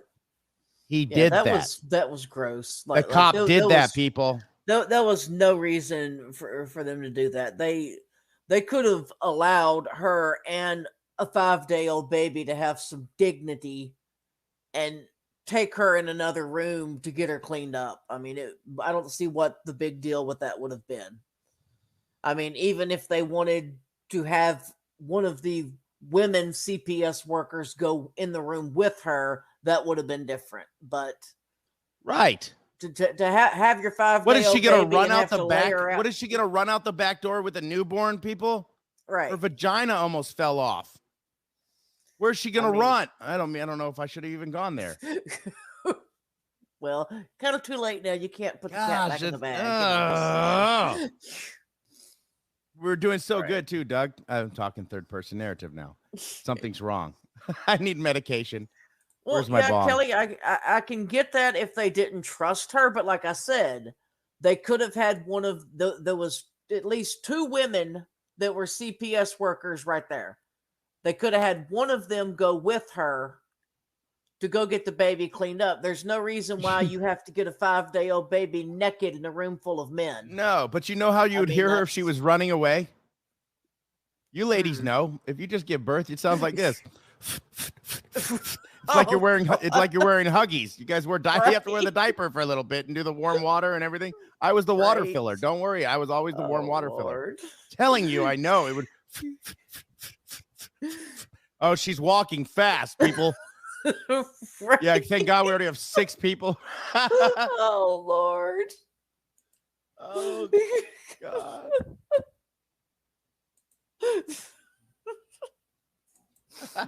That just shows I'm an involved father. I was. Right. In both of my kids' lives. I was the guy with the notebook, like, right breast, left breast, pee, poop, and then my line that goes down the page when I'm trying to stay awake the whole time while she's trying to latch and everything else. No, I haven't slept in 5 days. I worked 10 to 12 hours a day still, and I was still trying to do the notebook. I got this bit. Right. Right. All right. And put in the hands of abusers. Children are being taken and they're being drugged up because Big Pharma makes more money and there's more incentives for the foster homes, which are not foster homes, they're foster prisons. So we really, truly need to be changing our perspective because unfortunately, again, it's that public narrative. We've all been told that child protective services is something good. something that will help us.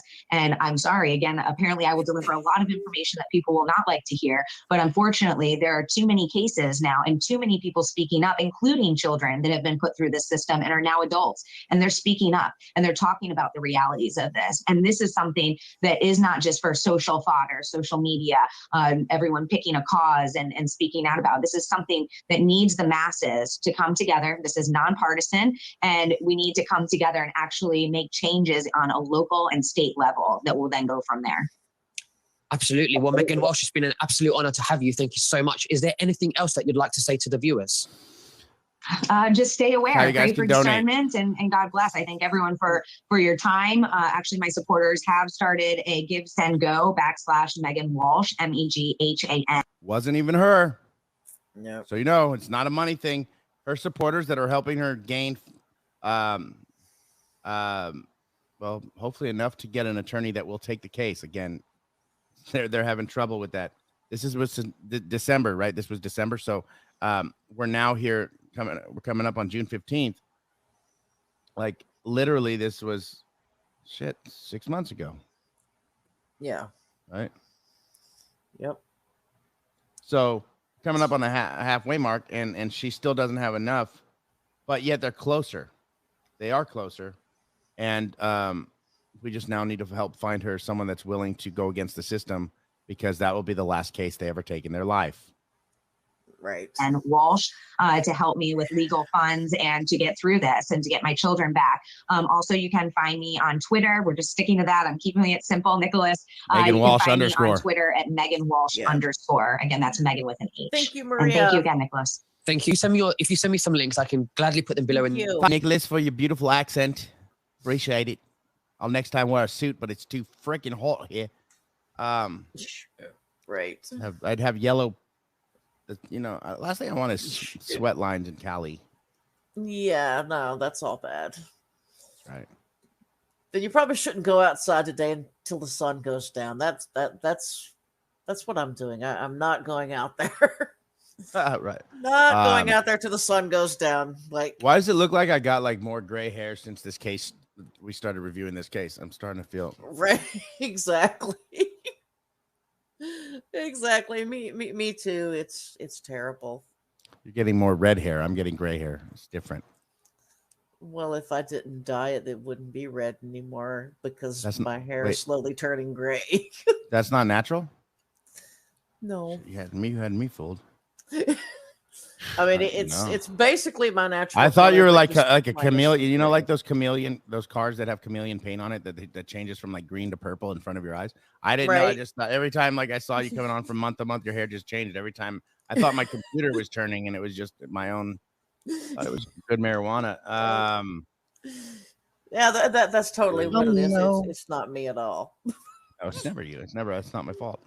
Of course, no. Basically, it's not our fault. Never our fault. We didn't do it. Hey, I'm proud of you. Great stream, and also congratulations on your monetization. And thank you. And you guys so great out there coming in here and showing the support, showing the love. Man, you almost made her cry. I can't. You almost made her cry. You almost. Did. Well, the day's not over with yet, so there's that. You kept shutting off your screen for a second, so I thought you were like in a fetal position in the corner, crying a little bit for a second. It happens to me too. Like my very first time getting super chats ever. And I was about to cry. Yeah. I had to look at all the together there. Look at all the hours that you've put in, and all the work that you put in. Yeah, if anybody deserves it, you deserve it, and I'm proud of you. Thank you. I'm proud of you, and I appreciate every one of you out there too. I'm so glad to have all of you here, and that we're a nice group. And even though sometimes we disagree, we still get through it. That's she what it's all about. I just go with the herd mentality. If you guys say something, I'm going with it. Right.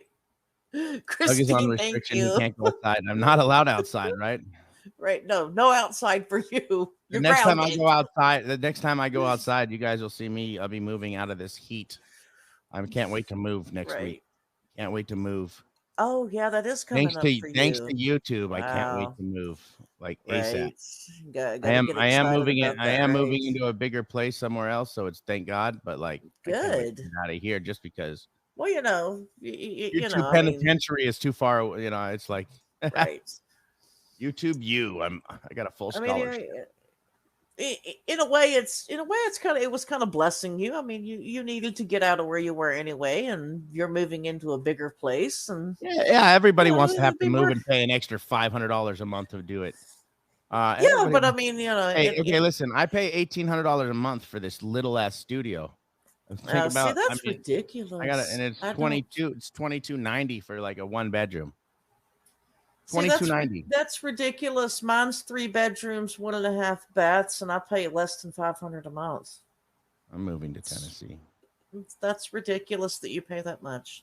That's crazy. Yeah, I don't even get a reach around or an I love you or nothing. Like I should. Right? Like take me to dinner first before you. Like, I mean, do they at least pay part of your utilities or anything? Like your water? Yeah, no, yeah, they do. They charge you double just for signing up. They're like, oh, wow, you don't have a 9,000 credit score. You don't qualify. Wow. We're gonna need a $500 deposit on top of everything else, right? Hey, Radio Gods, we love you. We miss you. Who's that? Who's that? She's been gone for so long. Is she still going by? Is that somebody check to see if that's a real Radio Gods? You're going to hit her with the who dat? Okay. What does this mean? If she can type in the 2 words when she does this, right? We'll know it's her. Do it right now. Do it now. Or forever hold your peace. Thank you, Bonnie. Thank you. And I'll start it. The first word is my, and then you just I'm helping you out there, Radio. Right. Can you? It's your own. It's your. The love of Christ. She doesn't even remember what she said. Uh-oh. She's like, did I say my mole? And I'm like, no, it's my face. My face. She doesn't remember what she said. You guys, I'm so jealous. 400 for seriously? I could have Winston running around on a ranch somewhere. Right. And still afford my child support. That would be amazing. I pay my child support every month. Exactly. Interest sucks. It does. I'm sure. I'll tell you what, the interest is more than I owe. I bet. That's ridiculous. $50,000 in interest through the COVID problem. That's what I got over 2 years of COVID issue when they take everything away from you and you have no work, no everything. Like, and then they're like, oh right. God, we're just gonna just pile on the interest. Instead of just lowering what you should have to pay total. I was still paying through the whole thing. Through the whole pandemic, I still paid, but they never lowered it. They kept it at $2,100 a month. I'm like, who the hell can afford that right now on top of $1,700 for rent? Exactly. California's horseshit. $600 a month. That's nice. Listen, I don't even like to sweat. I don't even know why I'm in California. Like I hate sweating. Stars. That's why there's so many people from California that are moving here. Kristen Rose, that's the only reason why I'm still in California. If I didn't have kids, I'm out. Right. I'm gone. I get it. If I didn't have kids, if I didn't have kids, I'd be in Missoula, Montana, fishing and hunting every day. Exactly. Facts. I'd go to the Philippines and live out the rest of my life on $40,000. Christina, you get 105 a month child support. Well, that's good. I get to pay $2,100. I want to see the judge who actually agrees to shit like that. Well, that's because they based it off when I had my old business. My debt settlement and credit repair company, a finance company. I'm supposed to be getting $265 a month, but that don't happen. That hasn't. You know what? It's better that that hasn't happened since like 2017. So it's better your ex fell off the earth somewhere, like you don't know where he is. Like just stay the F away, and we're good. I don't need. I've raised Hunter. Stay under that rock.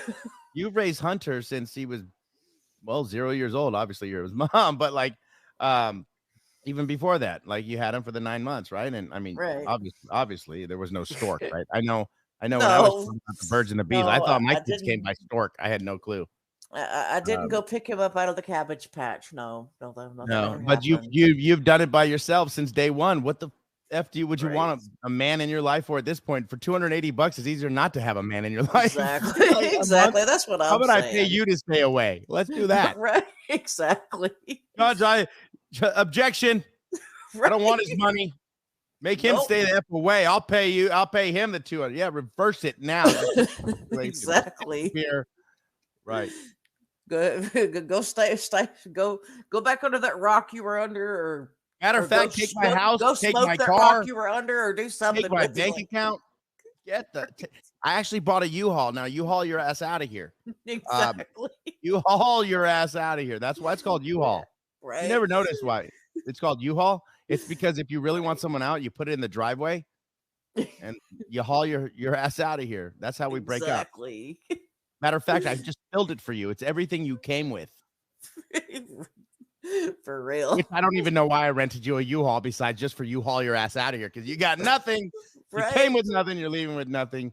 Everything you got can fit. Everything you got can fit in one hefty bag, man. Come on. You, they should know. Like when they come over for the first time, they're like, "Hey, which side of the bed is yours?" And you're like, "The whole fucking thing is mine." Actually, where you came in the doorstep, all the way to this bed is mine. Just so you know. By the way, it's been a great night. Thank you for bringing the pizza. Next time, bring more wine. I'm going to lay down in the middle of my bed because no side is just mine. It's all mine. Right. Thank you. I like to sleep with my arm up. I fart when I sleep. You don't want to stay. Exactly. You do not want to be here. I don't even know I don't know if that's a fact, but I know we've all woken ourselves up with one before. I mean, but like I snore, I talk in my sleep. It's all bad. But you. Oh gosh, Winston. Again, you woke me up. Right. Exactly. Blame it on Winston. Blame the dog. Why not? Like, what's he gonna do? He just looks at me and wags his tail like I'm praising him. He's like, okay, whatever. Like, oh damn, Winston, do you want a treat? Just so he like pretends it's him. Do you want a treat? Under my mat. Right. It's really weird when he pulls the blankets over my head. Oh yeah, that's not good. Right, his paws. I was pissed today. Like the place, I was so pissed. I went to go get him a groom today. I wanted to get him a bath and his nails cut.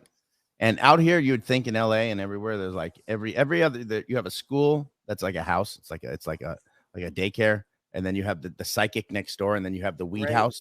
And then you have Kelly. Thank you for being here. Thanks, Kelly. Thanks for donating and having a different opinion. Also, thank you. Exactly. Thank you. Come back when you clear your head and you're brainwashed and you have only our opinion. Right. Look into my eyes, Kelly. Right. It's my face. Look into my mic. I mean, my eyes. Is it working? Ladies, stop staring at my mic, you weirdos. Is it working? Look at the size of my mic. Right. You want to see the tip of it? I gotta go down. I gotta go down deep to find the tip. Give me a second.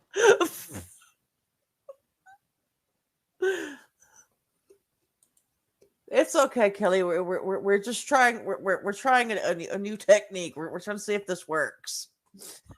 Wait. That's not it. Son of a bitch. Of course. Why would I come out with the little mic? That's not me. Let me get some blood flowing to the mic. Hold on a second. This is why I grabbed it. You can't see down here. 1 second. We're just playing with you, Kelly. We're just goofing, honey. You're okay. I'm not sure why it's this way, but like, wait, that's the tip of the mic. Okay, so here's the mic. This goes over this. So if you want to practice, safe vlogging, right? If you want to practice safe vlogging, right? You'd put.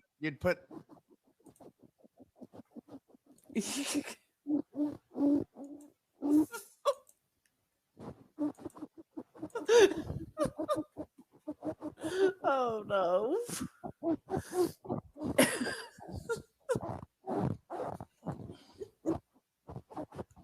I think it's stuck.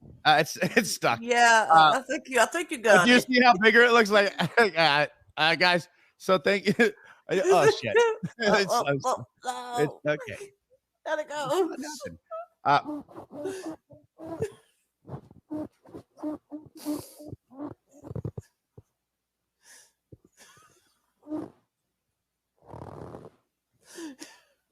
Oh no. Right, Bonnie.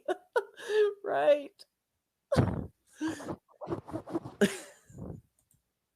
This is actually how Candace drinks her out. No, it's only Mountain Dew. Come on now.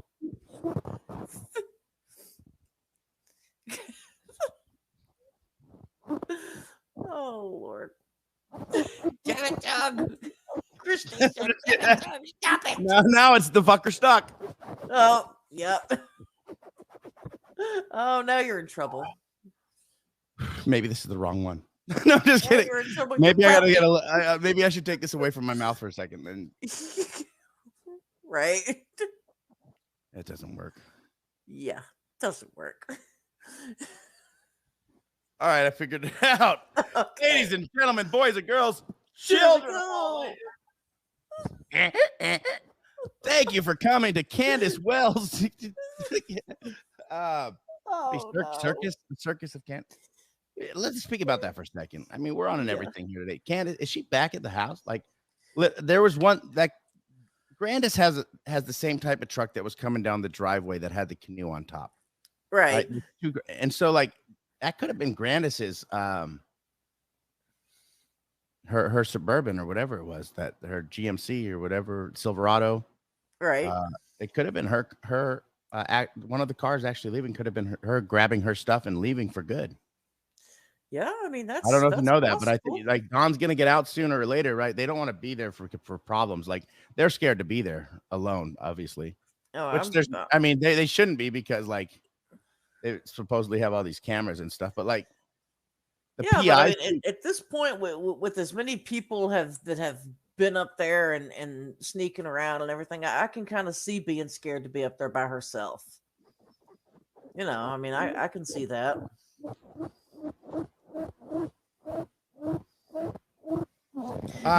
My favorite word to say in Spanish was un sacapuntas. You know what that is, really? Right? You know what that is? It's a pencil sharpener. It's a pencil sharpener. Sounds worse than it is. I was like, it definitely sounds weird, but I don't. It just reminded me of what a pencil sharpener sounds like. The face we used to make when we sharpened our pencils, right? We used to have these. Christina. Remember these ones? Right. Yeah. Shit, Mike. Why did the lead just fall off? Son of a bitch. Broke it. Like this. Remember, and then you're like, exactly. How do I write like with like this big, but finally it's sharpened? Oh, Lord, Christina. That's the worst. Christina said, have you tried lube? No, I just. Right. Lube's expensive. I'm on a budget. That just happened. I have liquid right here. I probably could have just said I'll pour coffee on it instead. I mean, that doesn't work. That's probably traction. Yeah, that would have been all bad. No, don't pour coffee on it. Hey, D-Match, can you get the KY? I can't get this thing on. Yeah, no, I need to get this D-Match. K-Dogs? K-Dogs, get the bucket. K-Dogs, we're in trouble. No, not that bucket. That's a gray bucket. Grab the bucket of KY next to it to MSG. Grab that. Both of them. Melt some butter or something. This is. We don't need lube. Melt some butter. Oh, no. You know you're on a budget when you're. Yeah. Grab the olive oil. I don't know. Grab the Velveeta spray cheese. This is gonna be amazing. Right? Listen, look. It looks like a snowman. K-Dogs. Yeah, Maria, it looks like a snowman, K-Dog. It's because it's what does it look? Powdered white. It's like a skunk died out, right? I look like a skunk flew and died right there. Oh no, the coconut oil. I don't know what we're doing here, but all you have, all you got to do is get. Hey, you could get Prayer Gardens and Cam and come over here. Hey, buddies. I'm gonna send Buddy a pair of sunglasses. Will you put them on him? Goggles. Would you let him wear them? I will try. I will sacrifice an arm to get them on. Yeah, don't worry. I'll make sure that they're like blacked out, so when he walks in the walls, it'll be hilarious. He'll just put them on during a stream. He'll leave you alone. That's all. He already runs into walls. He's cross-eyed. Yeah, just melt butter. You know you're on a budget at that point. Basically, no, don't break my fucking door. Grab the Crisco, bitch. You know, man. Right.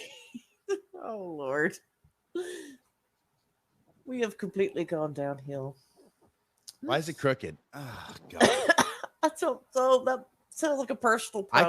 I couldn't. This is actually the mic cover for this. I'm not gonna lie. This is the mic cover. But like once it goes over, but like I still could imagine why would they make this shit so big? Like. I don't know. I literally feel like I'm being challenged. Right. Like, what is the problem? Like Bubba. Now we know what Bubba's and Don's issue is. I don't know, but have you seen that movie about it taking this group of people 9 hours to return some jewelry? Was that Heist? No, it was Lord of the Rings.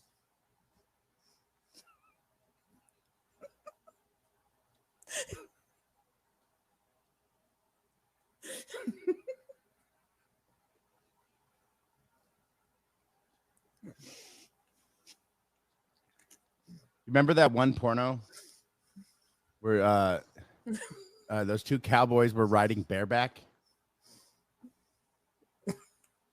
Brokeback Mountain. You didn't watch that? No. Jake Gyllenhaal. I was the gay body double. Could you imagine? Call in the gay body double for the sex scene. Right. Oh Lord. Hey, so what did you think of the filming? Well, I think the camera added 20 pounds to my ass. Right. And it made it sore as hell. Yeah. 20 pounds? 20 pounds, huh? Would somebody put a hashtag on it and see how many hits it gets? What is that, the new Twitter thing? Hashtag ass? Oh, no. Oh, how many hits did that get last night? Oh, no, enough to make it sore. Oh Lord, so that's where I've seen you before. I know, right? Jake Gyllenhaal and I have the same body type. Oh, yeah, they told me they couldn't use me because not because of anything else besides my tattoos. Right. They're like, "Are you sure you don't have a SAG card?" I'm like, "No, they just SAG on their own." 41. Oh, 41. 41. Right. Yeah, I'm 41. They SAG. What are you gonna judge me? No. Ask Callie. Ask Callie. Callie's never asking an interview question. I mean, No, Callie, she's not allowed to interview people. He straight up asked, and she has a husband, so I was just concerned. Like she was asking me if that's what happens to me. Like, I mean, my go-to would be my husband, but right. I have one of those things you put in the back of your toilet bowl, right, or the top tank, and it turns your water blue, right? Yeah. She asked, because I always talk like I like to sit down to pee just so I have options, right? Like, not that I have to go, but like I'd still like the option to poop if I want. Well, of course, everybody likes options. Yeah, options are great, right? Like so sitting down, she wanted to know if it's like tea bags in water. Basically, she wanted to know that. Unfortunately, when I tried to answer her, I realized that putting the blue stuff in the back of the tank dyes your balls blue. Oh no. That's the first time I've ever had blue balls. No, it's the first time I've ever had blue balls. I'm not lying. That's not. You know how long it took me to bleach my butthole and then to find it again? Let alone now have blue balls, and I'm like I don't even know where my beehole is. Now I bleach. Who came up with bleach? I know we went to a little bit of left field here. She's gonna learn how to. I'm teaching her how to cut videos. I'm teaching you how to get demonetized immediately. Right? You don't get demonetized. Definitely not. Definitely not. No. I don't know, but do you know about that? This is the kind of stuff you get demonetized for. No, just kidding. You know that movie about the two brothers fighting over a hammer? Oh God! If you're gonna talk about is this like a superhero movie? No, it was two brothers. Are we talking about Arnold Schwarzenegger and Danny DeVito? No, it was Thor. That's a superhero. It was two brothers fighting over a hammer. Two guys fighting over a hammer.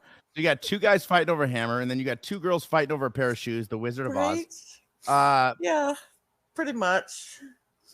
Do you remember that 12-year-old boy that was in love with that woman?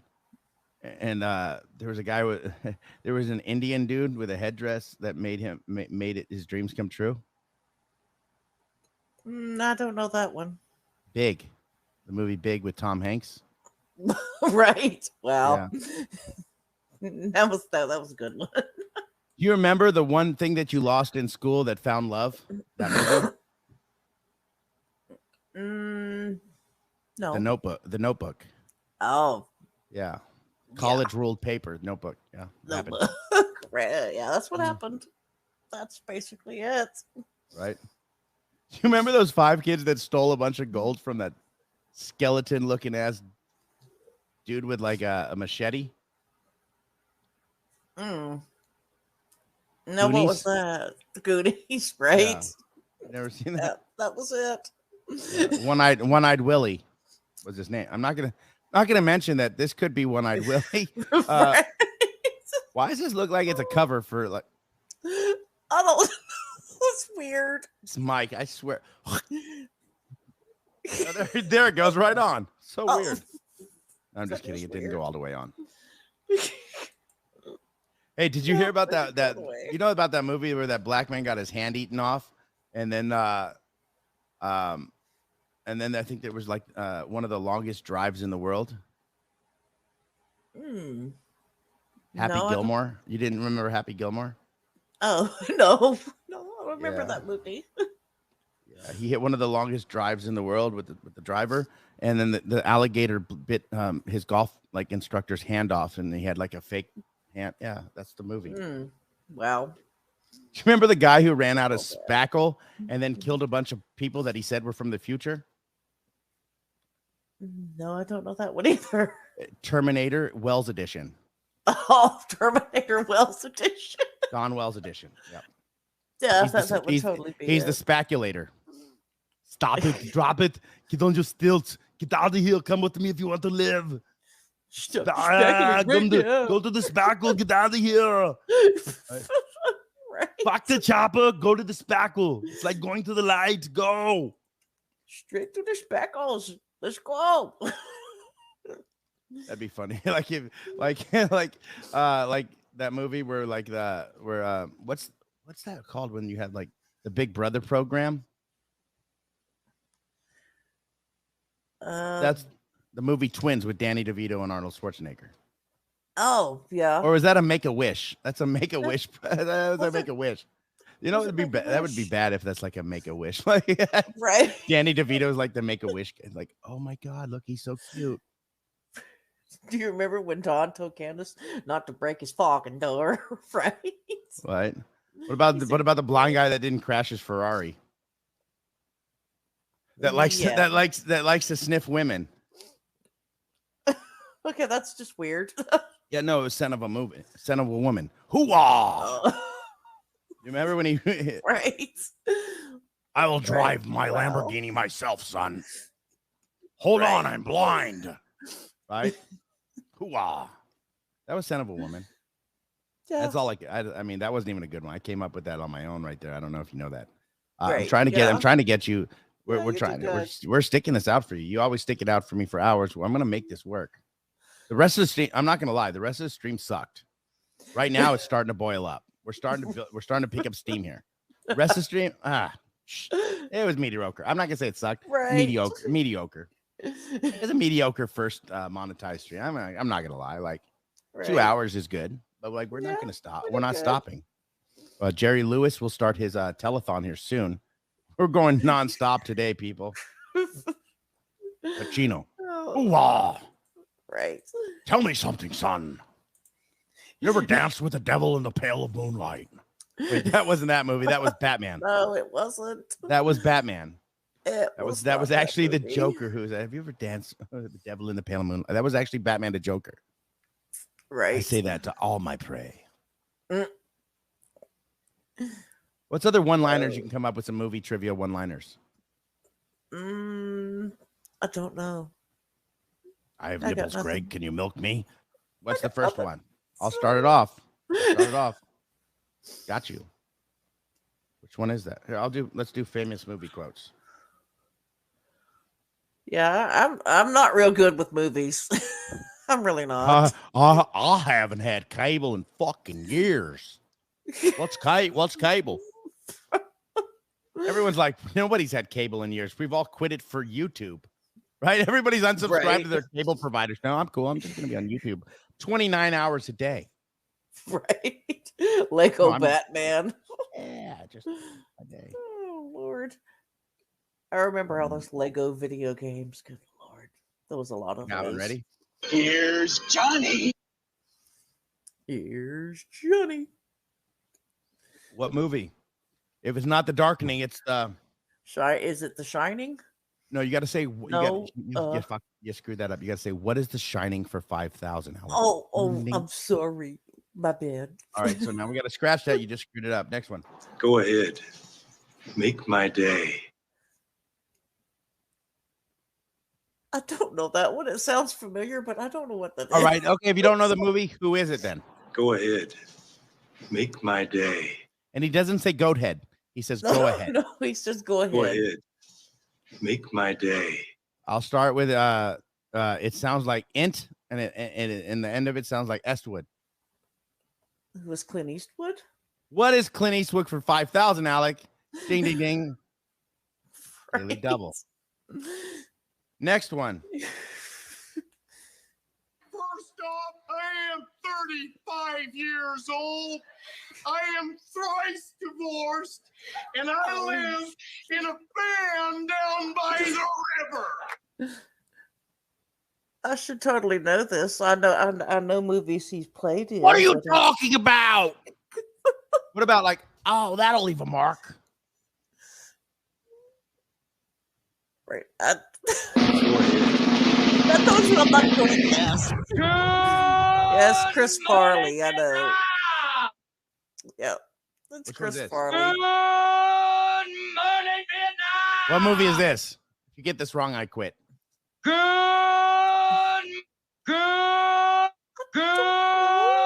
morning, Vietnam. Fuck my life. Is that Tommy Boy? I don't know. Good morning, Vietnam. What's the name of the movie? Good Anybody? morning, Help me out here, somebody. I have no idea. Good morning, Come on. What is he saying the whole time? Good morning, Vietnam. That's the name of the movie. That's the name. For the love of God and Okay. everything. Holy, this didn't work out like I planned this would. The trivia. I told you I don't know movies. I thought this trivia was going a different direction. I do not know movies. Walk-in clinic, start serving wine. Oh, excuse me, nurse. What wine do you recommend that goes with my itchy butthole? What? That's not a movie quote, but Right. The wood. who is that? That's Larry the Cable Guy. No, it's not. It's Griff Investigates. Yeah. It's like you have Don being right. Oh, The man shouted them at our friends. They're Do I feel lucky? Well, do you, punk? Oh. Do you feel lucky? Well, do you, punk? Do you? That was a pretty good cleaning with. Do you feel lucky? Yeah. Well, do you, punk? I'm That was a good one. I'm still alive with Tupac. And Tom Likas. Tom Likas sound like that. I'm Tom Likas. Moments will be lost in time. Moments will be lost in time. What is that from? Casey Nerd Girl says, what is JB from WFLA for 2000, Dick? I don't know. Dick is off today, but I'll step in for Dick. Doug says, where is Dick for 2000? Because I'm stepping in for him. Forgot what the question was. No, JB from WFLA and half Jennifer Coffendoffer for 1,000. Is the answer. You screwed it up. Right. Half Boy's of Jennifer, best friend. half of Jennifer Coffendoffers would be Jennifer Coff. Like tears in rain. Good morning, Vietnam. I love the smell of napalm in the morning. You're gonna need a bigger boat. I love the smell of spackle in the morning. Right. That could have been changed so differently. I feel the need. Totally gonna be Top Gun. Yeah, you know that sounds like spackle. For speed. Roads. Where we're going, we don't need roads. I'm Christopher Lloyd. Love Christopher Lloyd. Right, love Christopher Lloyd. Right.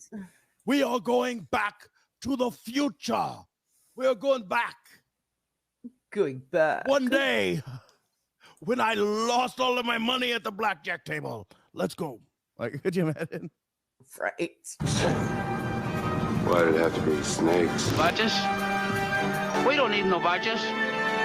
Badges? We don't need no badges. We don't need no That badges. actually could be two movies. One, you got this guy in a sombrero.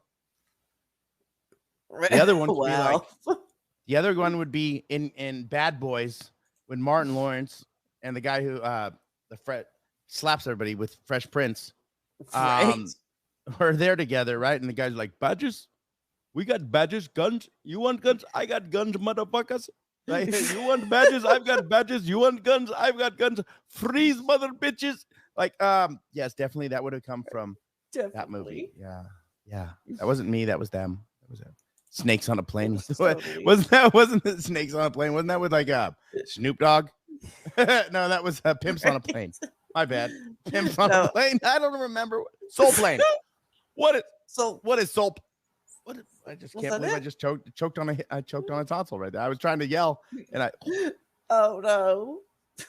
No, I don't. When you know what's worse than that is when you actually like that when you're eating something that has like little spices or peppers in it and you didn't get the pepper yet and it sticks in a part of your teeth or your gum and later you're just like look like you're trying to make out with yourself and you're. And you finally unlatch it and you crunch down on whatever. You're like, you crunch down on something that's a size that you're like, how did I miss that? Right. And then next thing you know, you're like, ew, no, that's gross. Right. Exactly. You need to play that. Let me send you that. I sent you the cherry challenge, right? Yeah, thanks. That video of that girl. Send it to yourself. Put that up in your StreamYards real quick. This needs to be announced. People, if you're going to do a video, by the way, we want to promote people. Whether you do good your first time or bad your first time. Right. My thing is, if you know what a cherry anything is, you got cherry tomatoes. You actually have cherries. And tomatoes are fruits, right? Yeah. Yeah, well, peppers aren't. Tomatoes are fruits. Peppers aren't fruits. Peppers are definitely not fruits. Right. So if you're going to do like a fruit challenge that have to do with cherries, you have to make sure. Yeah, Samuel Jackson says, let me do one with Samuel Jackson. Like first, you could do the generic Samuel Jackson. Like, which one is your wallet? It's the one that says bad motherfucker on it, right? Like, you can do that one. Don't do that. No. What you got to do, you got to say this one. This is the one I'll always remember from. Says it like this. Let me see if I can remember.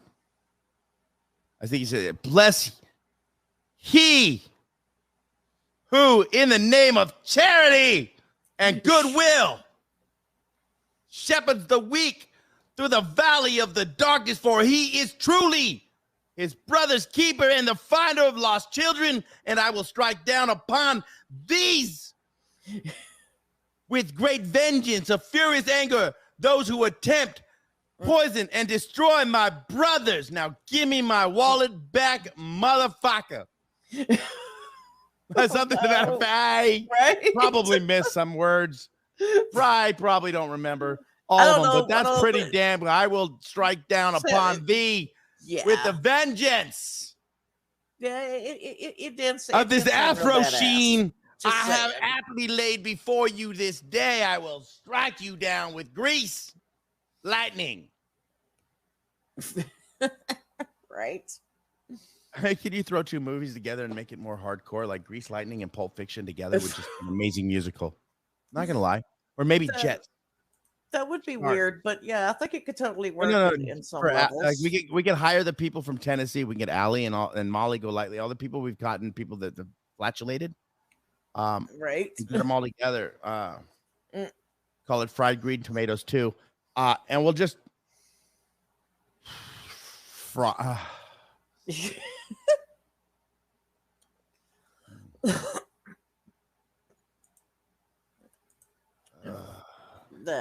I'm trying to figure this out. I'm sorry. I'm slow. I can't figure this out. Okay, hold on. You're not as slow as it could be. Like, people are like listening to my jokes and like, this guy has issues. This guy needs help. I get it. I think. Wait a minute. Got it. Don't got it. I'm hitting the circle of death. Oh no. It's not the circle of death. That's called the uploading circle of uploading. The death one is the one that just keeps going like this. Well, yeah, that's what it's doing. It's screwed up when it starts to slow down after it goes fast. You're like, right. And then you're like, oh, It's like Jody Sue about to talk. You're like, right, exactly. Oh, she's getting. Oh shit, she's not gonna say something. I don't know. Is this something like this? Hold on. And I forgot what kind of cherry this is, but isn't it cute? Okay, so you have all kinds of different type of, and they're all good for you. So you make sure that you try some sometime. Okay. Oh yeah, this was probably a pepper.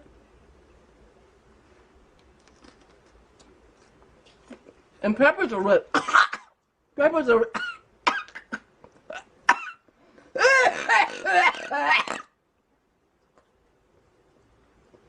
Peppers are.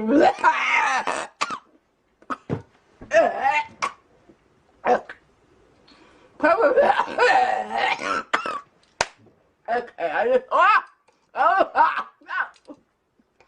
Here's some water.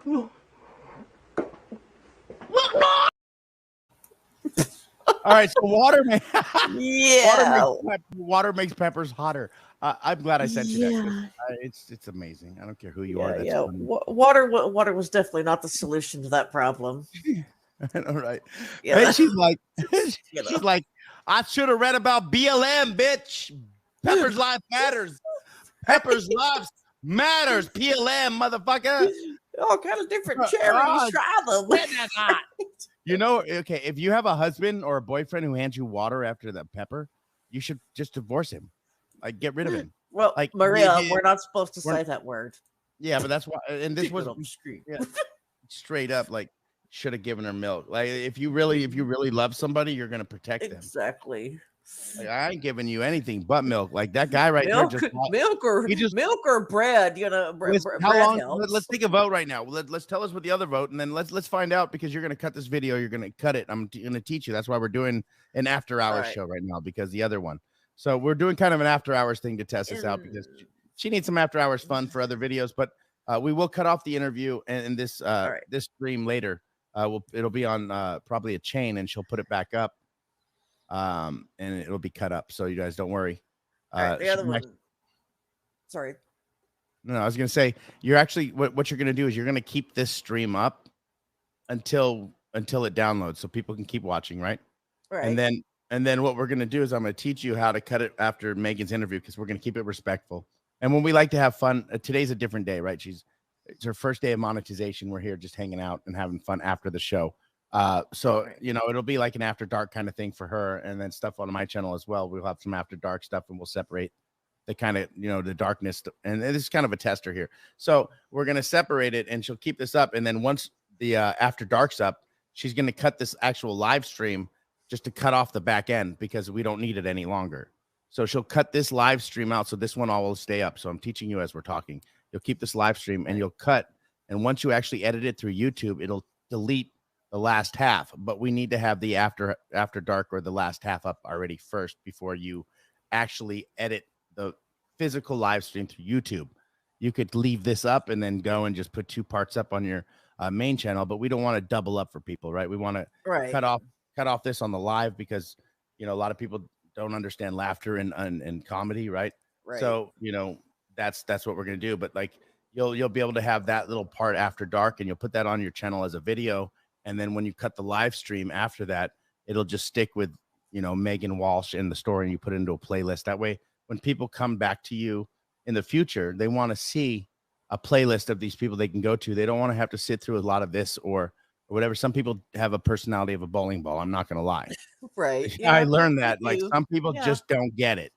Like, so some people like the seriousness, and some people like, you know, to have a little fun sprinkled in. In essence, what I'm saying is, this live stream that you guys are involved with in one full live stream now, people in the future after tomorrow won't see this full live stream the way you guys do right now, right? So a lot of the stuff that we do, they're not going to see the last half of this when it's edited through YouTube.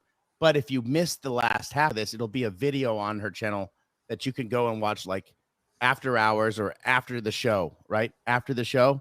You know how they have that in like reality TV, like the outtakes and this and that. You set it up like that, and that's what we're both doing, just so you guys know. So yeah, it'll be like an after hours thing, so people can watch it, or people don't have to watch it, right? It's either or. Right now, live, nobody has a choice. You guys are stuck with us right now, and you're staying here, You're staying stuck. here, and you're You're staying not here leaving. You're staying here for a reason, right? Because of me. Right. Exactly. That's exactly why they're here. I was hoping you were going to stop that because I'll put my bigger mic back on and just start mouthing my mic on live. I'll do that. See, Jackie Chase, like we did that. We sucked her dry of her next month's pay. Oh, got it. Aw, we love you, Jackie. Our wacky Jackie. She'll always be my wacky Jackie, never anyone else's. Sorry, right. That's my wacky Jackie. For sure. For sure. You can still, by the way, she's still your friend, but she's my wacky Jackie. Just so nobody else can think that. Nope. Okay. Now that we got those boundaries out of the way, we're good. Really, now, right? Christina? Well, what? Christina, say what? Yeah. Christina. I'll put this thing back on. I swear. Where's that big ass? Oh man, I lost it. Son of a bitch! How do I lose the big? How do you? So there we go. Is that better? Who has that'd be all screwed up if you got a mic like cover that looked like this. Welcome everybody. I mean, welcome everybody. I didn't know my attachment was still on. Yesterday I ate Franklin beans for dinner. Anybody else question? Anybody? That's not good. Oh no. All right, guys. I hope you had a good time today. Hey, Crime and Justice. Thank you all for being here. I had a lot of fun. You, by the way, you lost the game show thing. I'm just saying. Yeah. All your donations get turned over to me, like I promised. Remember the pinky swear? We kissed on it. Oh. What? What? Thank you. Oh. What? You just passed your threshold with that. Now she can get paid from YouTube. You guys did it. I love you guys. Love you, daughter. I love you guys. Y'all gonna make me cry. Y'all are determined to make me cry again today, right? You better cry because you're gonna be cut. I'm gonna teach you how to edit. So I'm gonna teach you how to edit everything. But I leave the crying in. Just give a little cry, or just right. Or you can laugh through it, right? I know. Right. This is after hours. Like you either like moan through an orgasm or laugh through it, right, ladies? Let's just be honest, or you fake it. On that note, she's still crying. Yeah. I'm sorry. It's okay. I gave you 3 options of what they could have been, and she still cries. Okay. All right, you guys. Thank you. No, you gotta leave it. You gotta leave it. You gotta leave it until the end of the music, and it's 1 minute and 20 seconds long. Okay, I'm not gonna lie. It just is. You gotta deal with it. You gotta cry for like 1 minute. Whoa, crying's not a crime. You guys, thank you for being here. I'll finish this off for her. She sounds like Houdini on his last trick. You